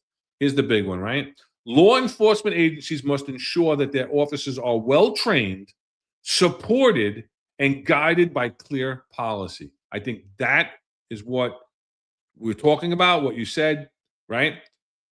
Is what's lacking in the NYPD. That sentence right there. Law enforcement agencies must ensure that their officers are well trained. We always talk about the lack of training in the NYPD. yeah. Supported, not just fluff, but true support, and guided by clear policies. Engaging with community and fostering open communications also helps in understanding community concerns and building the foundation of mutual respect and trust. I think that's partially what we're doing here by engaging our community. And it's not just members of the service. There are civilians that watch our show, and we get messages from them offline, so we know that they are watching, and people talk in the chat about it also. But there's a lot of people that watch that aren't in the chat, right? A lot of people. That's why we have 117,000 followers, subscribers on the Finest Unfiltered Network. But yet, we have a few thousand views on each episode because a lot of people are watching the show that aren't, that are cycling through. So I think it's an important thing. And any final thoughts on that topic? No, I think we covered everything. So here we have Rinsler 919 who spoke with us. Evening, gentlemen. Spoke to you guys a couple weeks ago. Guidance starting a new command. He went from this 1-4 to 6-7 a couple weeks ago. 2 weeks in, he's got a gun collar. So good for you. I appreciate your insight last time we spoke. Just remember, just keep your head on a swivel. 2 ears, 1 mouth. Pay attention. 2 weeks in, you should start to know who to be really listening to and who to just say, okay, thanks, and just totally ignore what they say in one ear, out the other. See what Sleepy Joe says right thereafter? He goes, the 6'7" is known for gun collars. The joke was that even the 6'7" janitor had a gun. But a lot of good people came out of the 6'7", right? 6'7" is a very big, very, very busy house. So, I mean, for, Rinsler 919, great job. Keep up the great work. And, just be careful. Just be careful out there. There you go. And one last comment, not a positive one, from Yex King. Chief O'Hara, who was in charge of the investigations unit or whatever they're calling it, performance professional standards. I'm not sure what they were calling it, but going out in White Sox and everybody. Took 5 days from 2 cops in the 102 for not writing a parking ticket on a 311 call. Cops were told not to tell the chief they used discretion. Again, I don't really want to comment, not knowing all the circumstances, if they actually, in fact, responded. It could have been a call that a lot of times what they do, quality assurance does the same thing. They'll see a parking violation. They'll call the TS or they'll call 311. They'll call on the job. Then they'll sit back and see if the cops do respond, if they get out of the car, if they conduct an investigation or whatever the case may be. So just saying that they used their discretion and didn't write a parking summons, I don't know. I know the guy's a hammer. I know he doesn't care about anybody's excuses. But there could be more to that story than we're hearing from Yes King.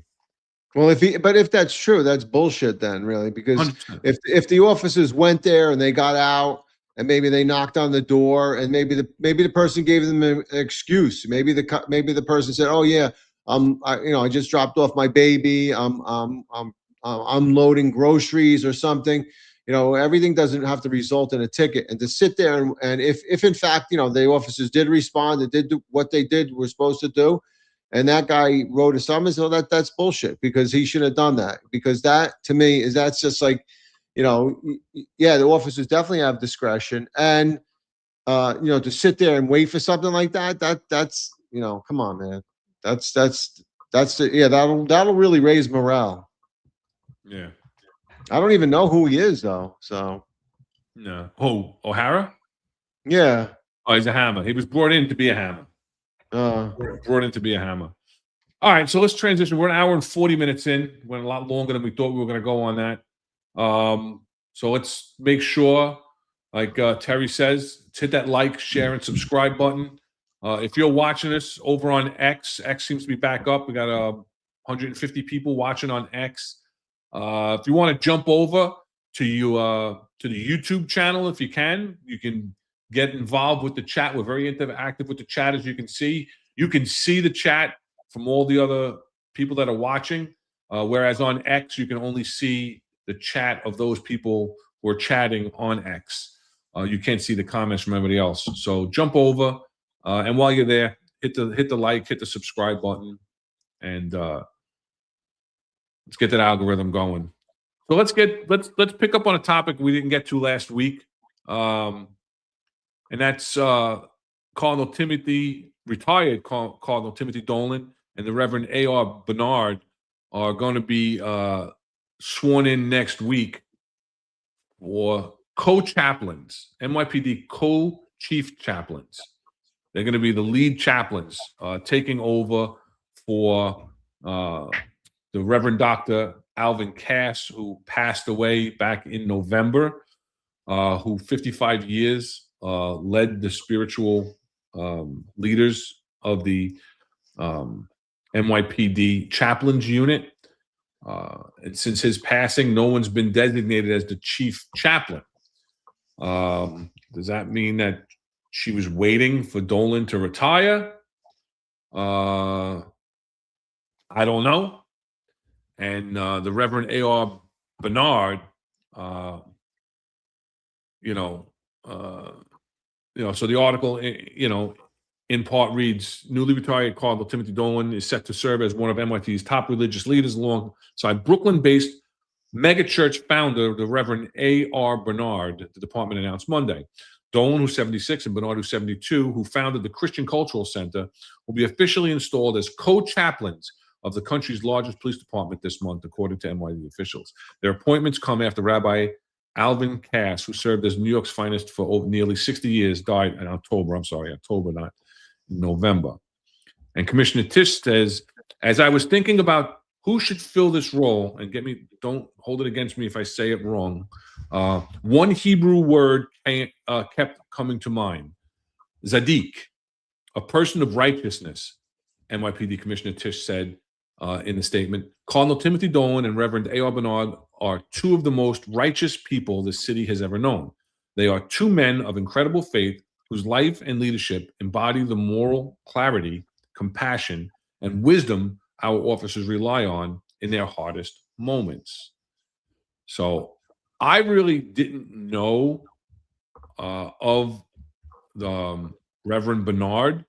I have been to the Christian Cultural Center in Brooklyn for department I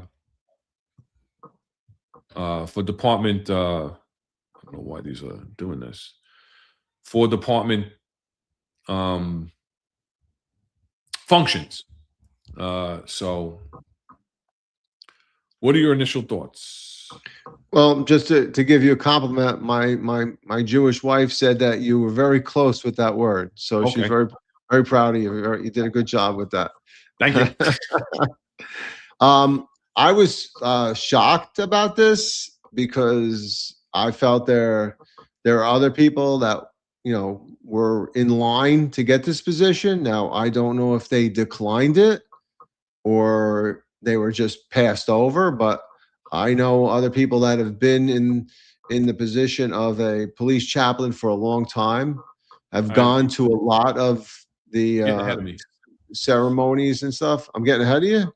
Yeah. All right, I'll regress. What? No, that's all right. No, I agree with you, and it goes in line with Phil the Heater guy's comments, right? Rabbi, rest in peace, Rabbi Cash. You worked your way up through the ranks to become chief rabbi.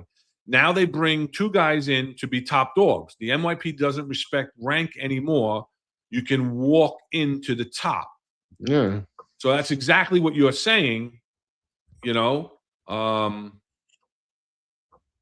I'll tell you, because what Monsignor Romano used to say all the time, and I said this before on the chat, right? He used to say this all the time. So, you know, the saying goes, right, for the emergency service unit, when the public need help, they call the police. When the police need help, they call the emergency service unit. When the emergency service unit needs help, they call Monsignor Romano. Yeah. So, I mean, and they did. So I'm 100%. I'm surprised. I've known Monsignor Romano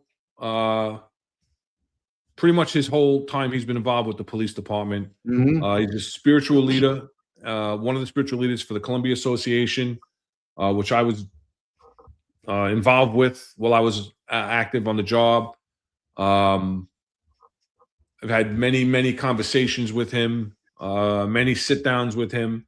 Same with Monsignor Casada, who we're going to bring up next, right?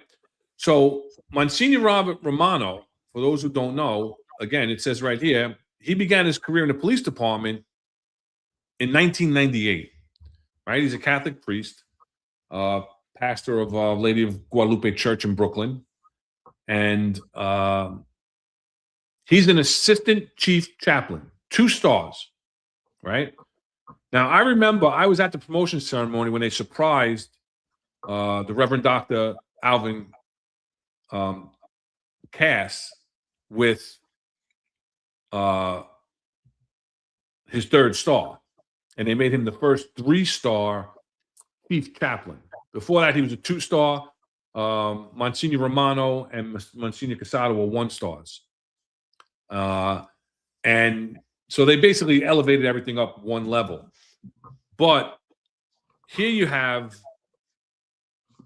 Monsignor Romano, 1998, right? So you're talking about coming on 30 years of service with the NYPD, spiritual leader. You're not going to hear a bad word about him from anybody on the job of any faith.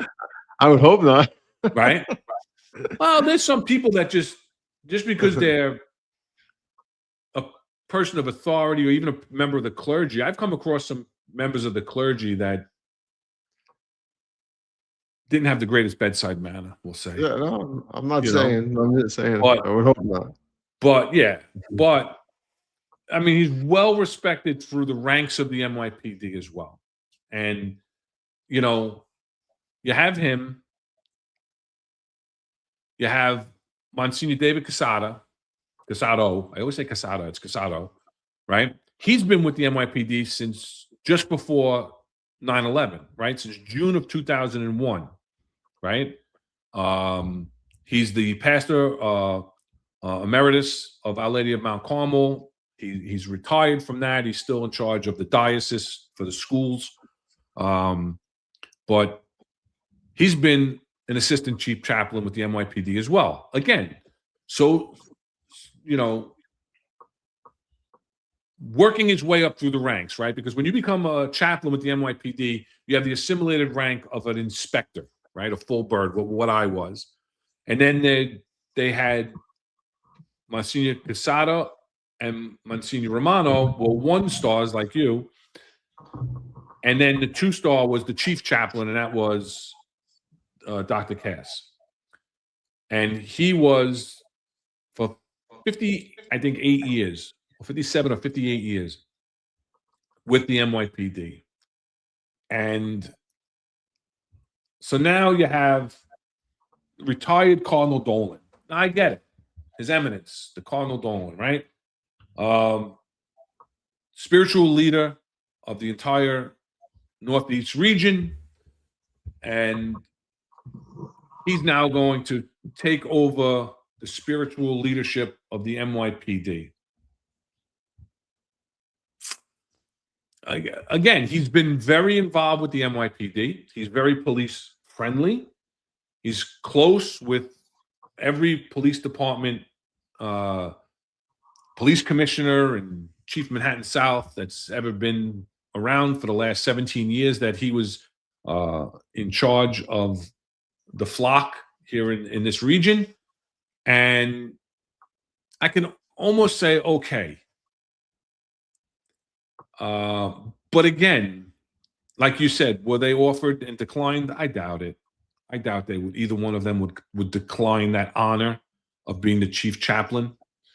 To bring in the outsiders, it's completely, as 92 Charlie says, completely political.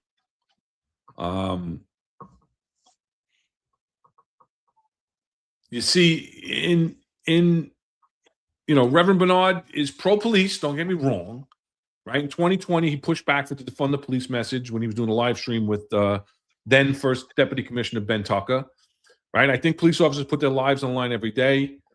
Their families pray for them to come home every day. That's a big job, and that's a big responsibility. I believe because they are professional, because we entrust them, they should also be paid more money to help and be held to a higher standard. So, okay, like I said, he's pro-police. He's given his space to be used for events with the NYPD.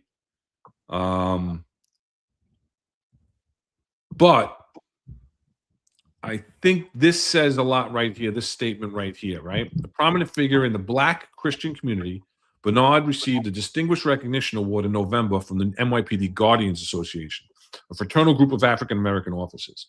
The inscription on the plaque reminded me of the responsibilities we all share to lead with integrity and to serve our communities with compassion, he posted on Facebook at the time. I'm grateful for the opportunity to continue serving alongside leaders like Commissioner Jessica Tisch and Guardians President Patrick Gordon. Now, right there, he's singling out the Guardians and Patrick Gordon, who's a lieutenant special assignment in the police commissioner's office. So is he getting this position for that sole reason? I don't know. I have to question it. Like, why are either one of them getting the position? And I also have to question why there's been no replacement for Dr. Cass, who's only the third Jewish chaplain in the NYPD, right? They've only had one at a time, right? Rabbi Bloom from 1911 to 21. Then for 44 years, you had Rabbi Frank up until his death in 1966. And then again in 1966, that's when Rabbi Cass came on as a young rabbi to minister to the NYPD's Jewish community. But there is no rabbi in the chaplains unit currently. Not that I'm saying that you should appoint a rabbi and elevate that rabbi to the chief chaplain's position. That's not my position of this conversation at all. But if you have somebody that for almost 30 years has been tending to the spiritual needs of the NYPD, someone for 25 years in Monsignor Quesada, almost 30 years for Monsignor Romano. They are both the two-star chief. Why one of those weren't elevated, I have to question, other than politics. Yeah, what was baffling for me is why they put two people there, right? It's always been a one-man position. Suddenly there's two people. And if you were going to do two people, why wouldn't you take either, Monsignor Romano or Monsignor Quesada and put them as a second seat up there, all right? Deservingly so that one of them should be there. So rather than just bring two people in, not just one, just bring two people in to take over a position that was already one person. It doesn't make any sense to me. It sounds to me that there's some backdoor deals being done Like you said, the lieutenant works up there in the police commissioner's office. Did he have Tisch's ear? And I don't know if Carlin, if he was friends of the family or some sort of politics. I mean, clearly politics put a play in it, and I just don't understand why you do that, why you change the whole process at this given moment. And like I said, if you're going to change the process, at least put somebody in there that's deserving. And I would say that those 2 month seniors are more than deserving. So I don't understand.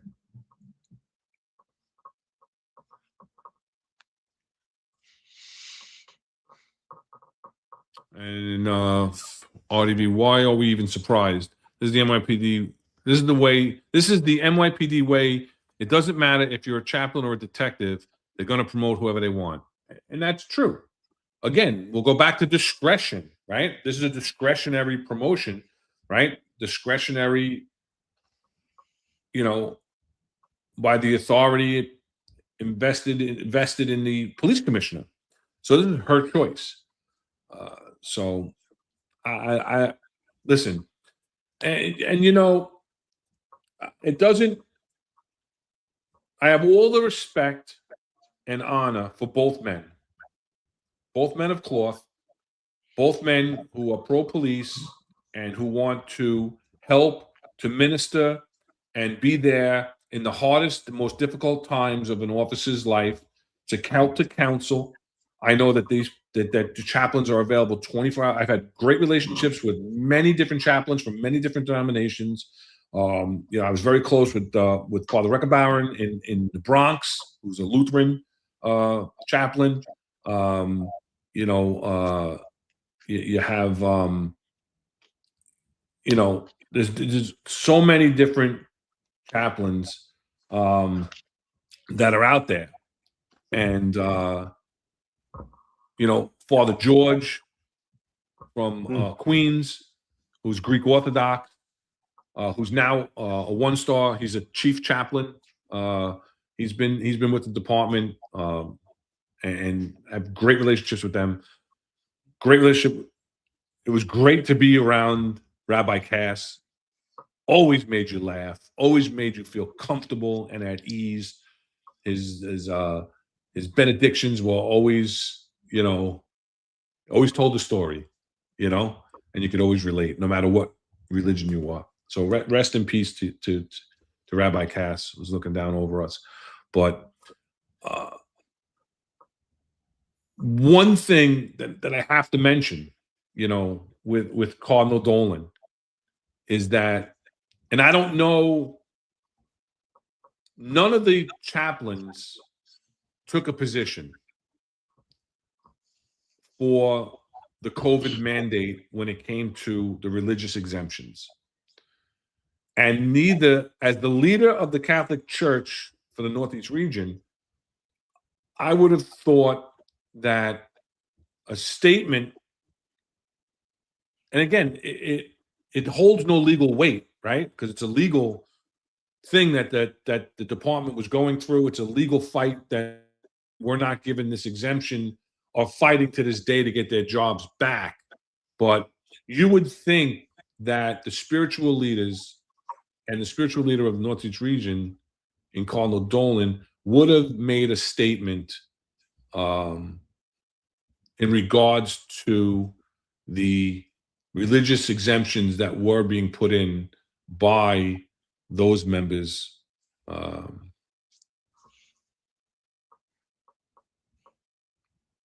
that felt that it went against their religion to inject the medicine into their body for wherever they were quoting. John's a lot more articulate about it. Obviously, it's something that he's deeply involved in.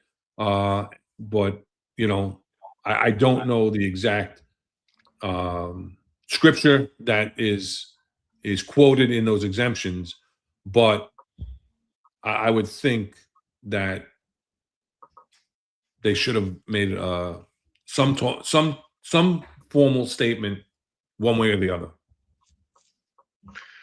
Yeah, I mean, you would think that somebody who knows the Bible and knows the things that are written in there, hence the reason for the exemptions and the arbitrary, decisions made by, equity and inclusion on who and should or shouldn't get the, get the exemptions.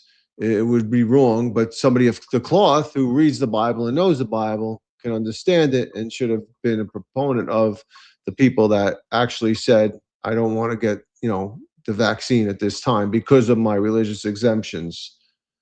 Should have been a supporter of that. I don't know if it, I always thought that Cardinal Dolan played a lot of politics. Some of the things that he often said, I wasn't in agreement with.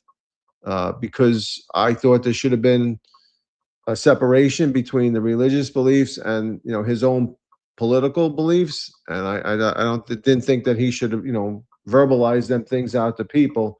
So there was times when I definitely disagreed with things that he said. So I mean, I don't understand why he would not have supported the people that claim religious exemptions when it was actually written in the Bible as to why they can claim it. So I mean that I don't understand. So Yeah. The 9 through Charlie, another example of why a billionaire heir should not be the PC. She doesn't understand the basic rules of who deserves to be in these positions. And we've had this conversation in the past, and I'm going to talk to Rob offline, but I think that topic has been touched upon in the Ask the Executive space, which we're going to get into next segment multiple times about,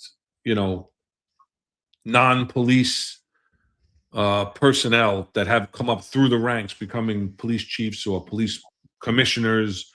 And I think that honestly deserves, and I read something on it that sparked it over the weekend, Rob. I'm going to send it to you, but I think we should do a show on that topic, on police executives that are politically driven and corporate driven over law enforcement culture driven. So we'll talk about that. You mean like our good friend? I know I'm throwing it out there. A good friend from Minneapolis. Huh? Our good friend from Minneapolis maybe is an example of such. So there's a driven by politics. Yeah, no, but I saw a really good post on LinkedIn. I'll send it to you after the show, and maybe actually he's a chief somewhere else, and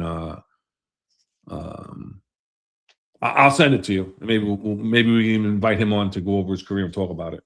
I know Tom Joyce and Mike Marino, because Pete was out, had a great chief on last night, right? I think his name is Barrett, if it's his last name. Yeah, Kevin Barrett.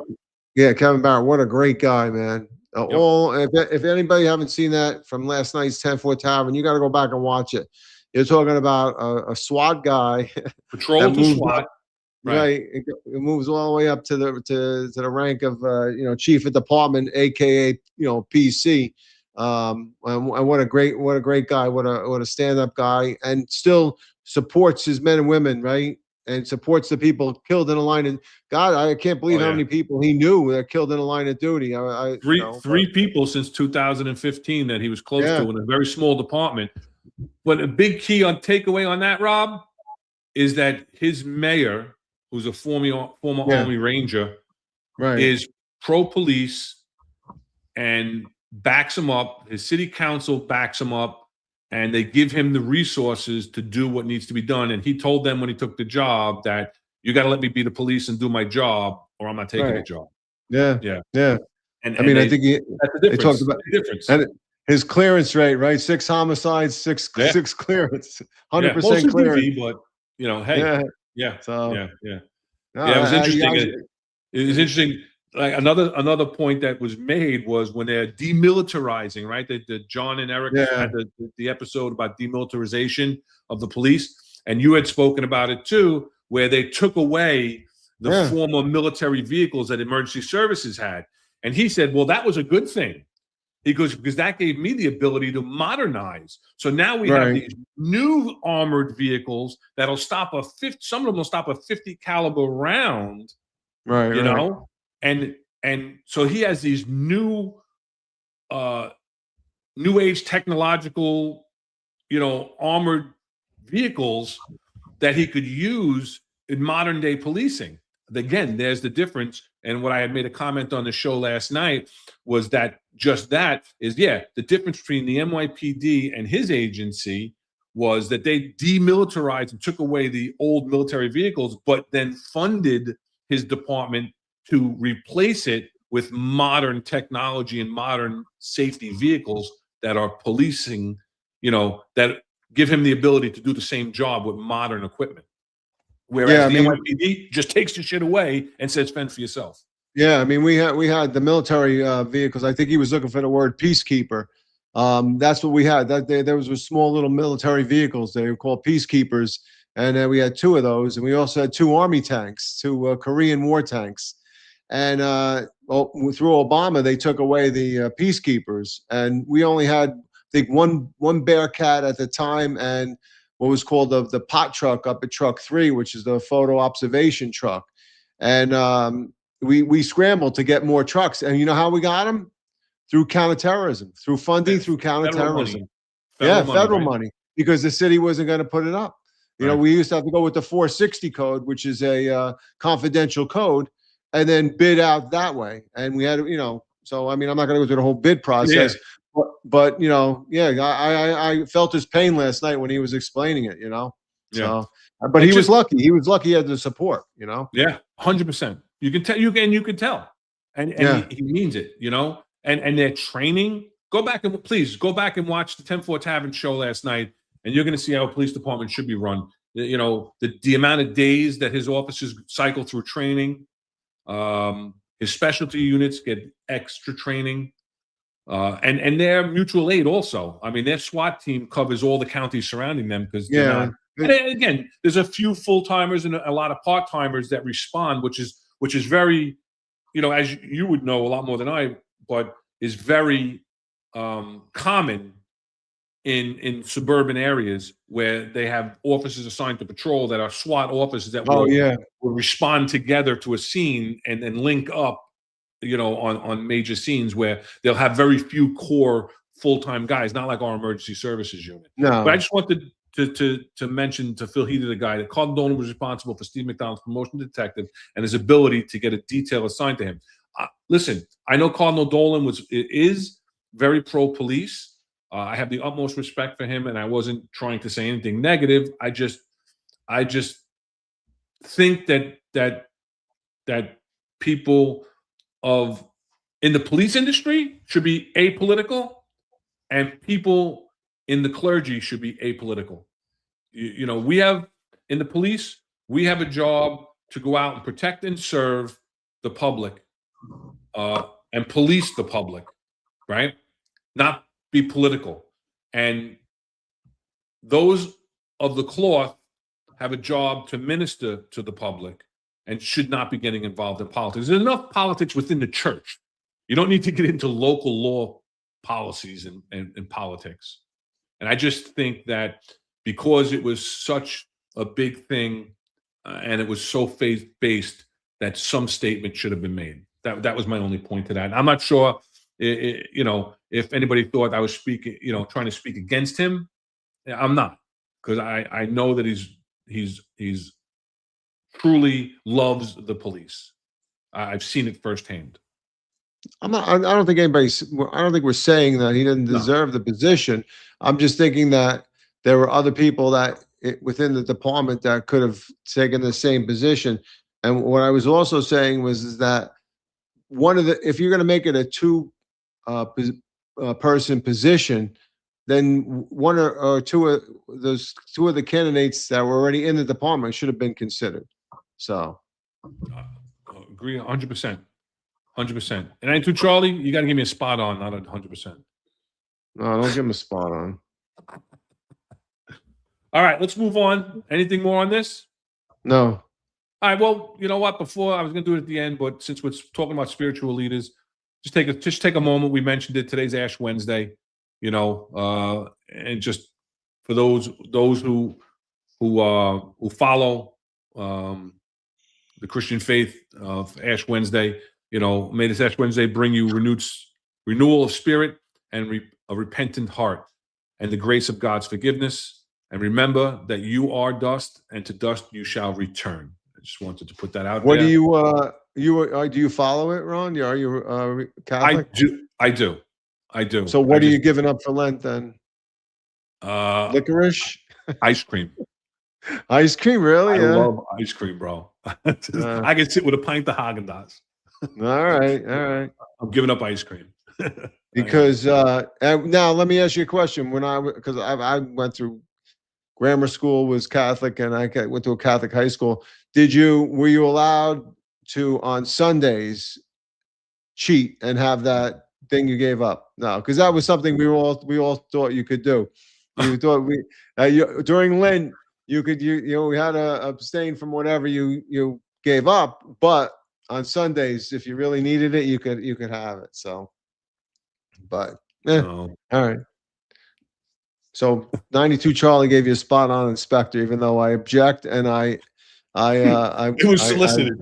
I have to fight. Yeah, I have to fight that one. I don't think that should count. So, all right, let's move on to Ask an Executive. When Ron and Rob answer questions from the chat. And again, for those of you who can't ask questions in the chat and want to ask us a question offline, you could send a question to the executive's perspective at gmail.com, or you can DM us. It's open to all at exec perspective on X. So if you have a question, feel free to send it to us offline. If you think of something during the week and you want to ask us a question and you don't want to forget it, send us an email or DM us on X, and we will get back to you and answer you. And if we think it's appropriate, we'll answer the question on the next show. There have been a couple of questions that we've answered to our listeners that we didn't think were appropriate to ask on the to put out on the show.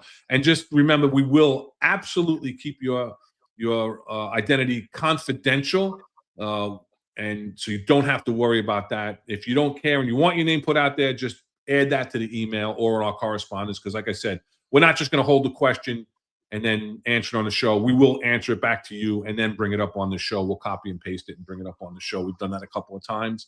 So here's your opportunity for those of you who don't normally have the access to executives, retired inspector, retired deputy chief.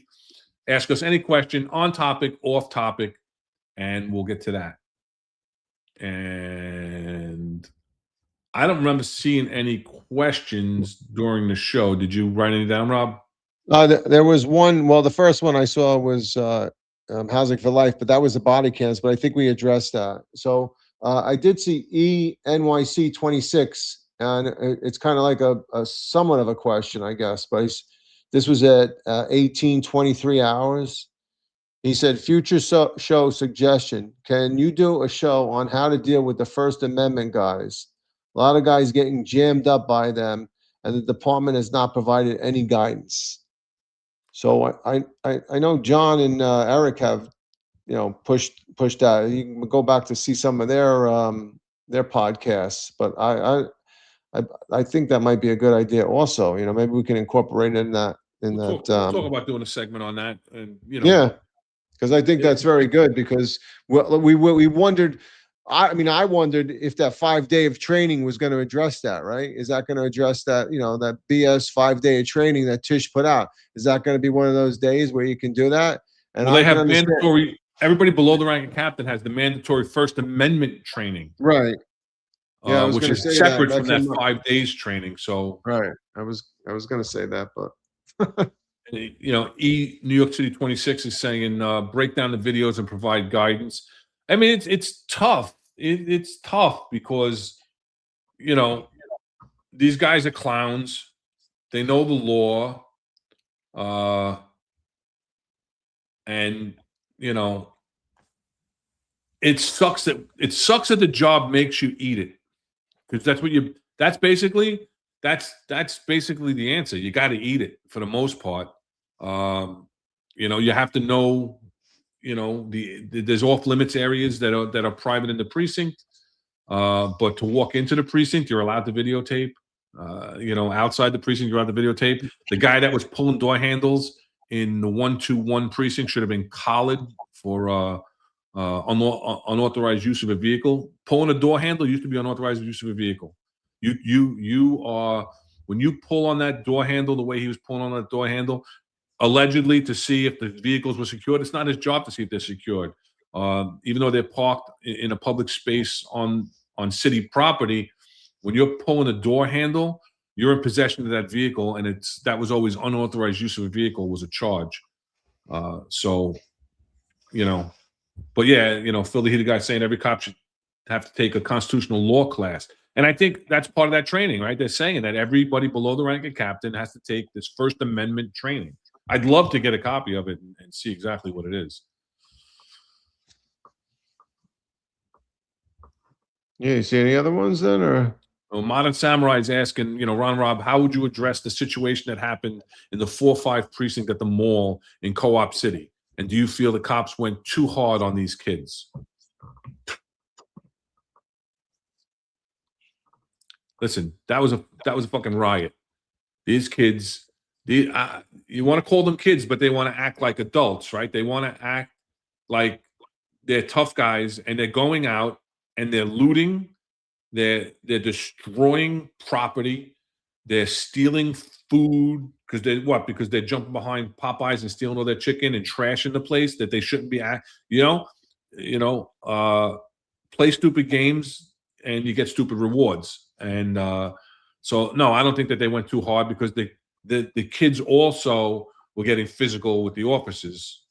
So, I'm sorry. I when things are that out of control and you're that overwhelmed, you got to do what you got to do. Yeah, no, I think there was 18 arrests, and then they spoke enough. about up to 100 kids were involved in this thing. So yeah, to me that's borderline. I mean, that is a riot. That is a riot. That's it. That's the what I believe it to be done. And yeah, you have to do whatever you have to do at that point to restore order. And Hood Mayor Kevin Taylor's story is on Spectrum. $11 million panic button contract.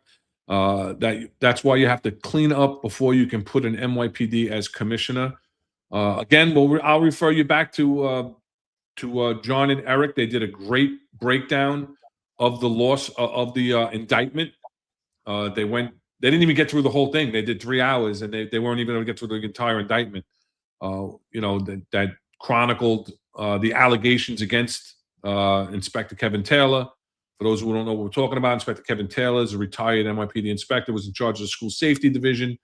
He's been indicted by the Southern District, I believe, but federal indictment for basically soliciting bribes for a contract for the panic button in schools. And you have to clean up before you can put an NYPD in as commissioner. 100%. There has to be vetting. I think that's like two separate things we're talking about here, right? The Kevin Taylor thing, which we didn't address because John and Eric, went up, down, and backwards, and they're probably not even finished with that. And then, cleaning up before you can put someone from the NYPD. Yeah, it has to be someone of moral character, someone who's not involved in controversy, who's not involved in, federal investigations with their phones being, taken, which doesn't prove guilt. But if they're involved in something that you're being investigated like that, I think that kind of puts you in a timeout for being made police commissioner. I'm not saying that you should be fired necessarily, unless you have intimate knowledge of certain allegations that would preclude that. But if you're under federal investigation, I think that's kind of a red flag to be elevated in the police department. But those flags went unnoticed. Well, if in fact the allegations and the indictment are true, and based on what John and Eric went over and the texts and everything else, and the solicitation for money and the solicitation for to help with a party, to make sure this party, to hire somebody, some singer, cost $50,000 this was ridiculous. And in fact, if it's true, then unfortunately, Kevin Taylor his pension should be removed, and he should be spending time in jail for that. I mean, that's a gross, violation of ethics and clearly a crime, right? So, and I agree wholeheartedly. Yes, what Hood Mayor New York NYC says, you have to clean house. You have to make sure that the person that you put in there, it can't be another, Eddie Caban that's tied into, all these different places with his brother and everything else. Yeah, you're absolutely right. If you're going to hire from within, you're going to have to make sure that you pick somebody that has good ethics and has not been involved in any type of these corruptions, had nothing to do with it. Was nothing to Charlie. On this morning's show, the issue of NYC's budget gap was a topic and the effects this might have on pension possibility. What's your opinion on this? I did not get a chance to see the entire show. I caught some of it and then had to take care of something with my kids. Did you see the show today? Yes, I did. So yeah, I mean, it's very concerning because we've seen, like Eric and John and Marlon spoke about, you've seen other cities where the pensions are diminished or reduced. I think there's one in Detroit had happened. I think there was also one in California where they stopped paying pensions out. So yeah, clearly, it's a concern. And like they mentioned, it's sad, and I think somebody mentioned in the chat earlier too about other things about the about being people coming up to you and doing things. The unions don't do anything about it. As a retiree, our voice is a little harder to speak about. We can only go as far as we can go with our local politicians and reach out to the unions, but I don't think they pay much mind to us. So it's very important for everybody. And like John had mentioned earlier today, it's not only the responsibility of the people that are about to retire, it's also a responsibility that just got on the job, because eventually you're going to be in our shoes. So you want to make sure your pension's secure. And like Eric, very knowledgeable of the pension. Our pension is not guaranteed. Something could happen, and they could take it away. Marlon went into it, with the funding and stuff, and how they can only affect maybe the police pension and not the teachers' unions and things like that. So yeah, go back and look at that if you can. They did an excellent job breakdown, and to me, it was very informative. But yeah, a serious concern of mine. Absolutely, 100%. And you know what? If there was a retiree union, which maybe John and Eric want to start, and we'll pay dues to them, and they can go fight for us, because right now our unions aren't. You haven't heard anything from our unions. They've done nothing. So it's sad.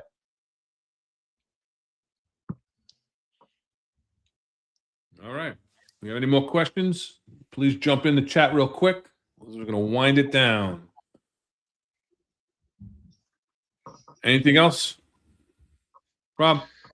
No, I just want to wish everybody a happy Ash Wednesday. Those that celebrate, leading into Easter, the most holiest day. So thank everybody in the chat. Great interaction tonight. Love it. I want to I'll give another final shout out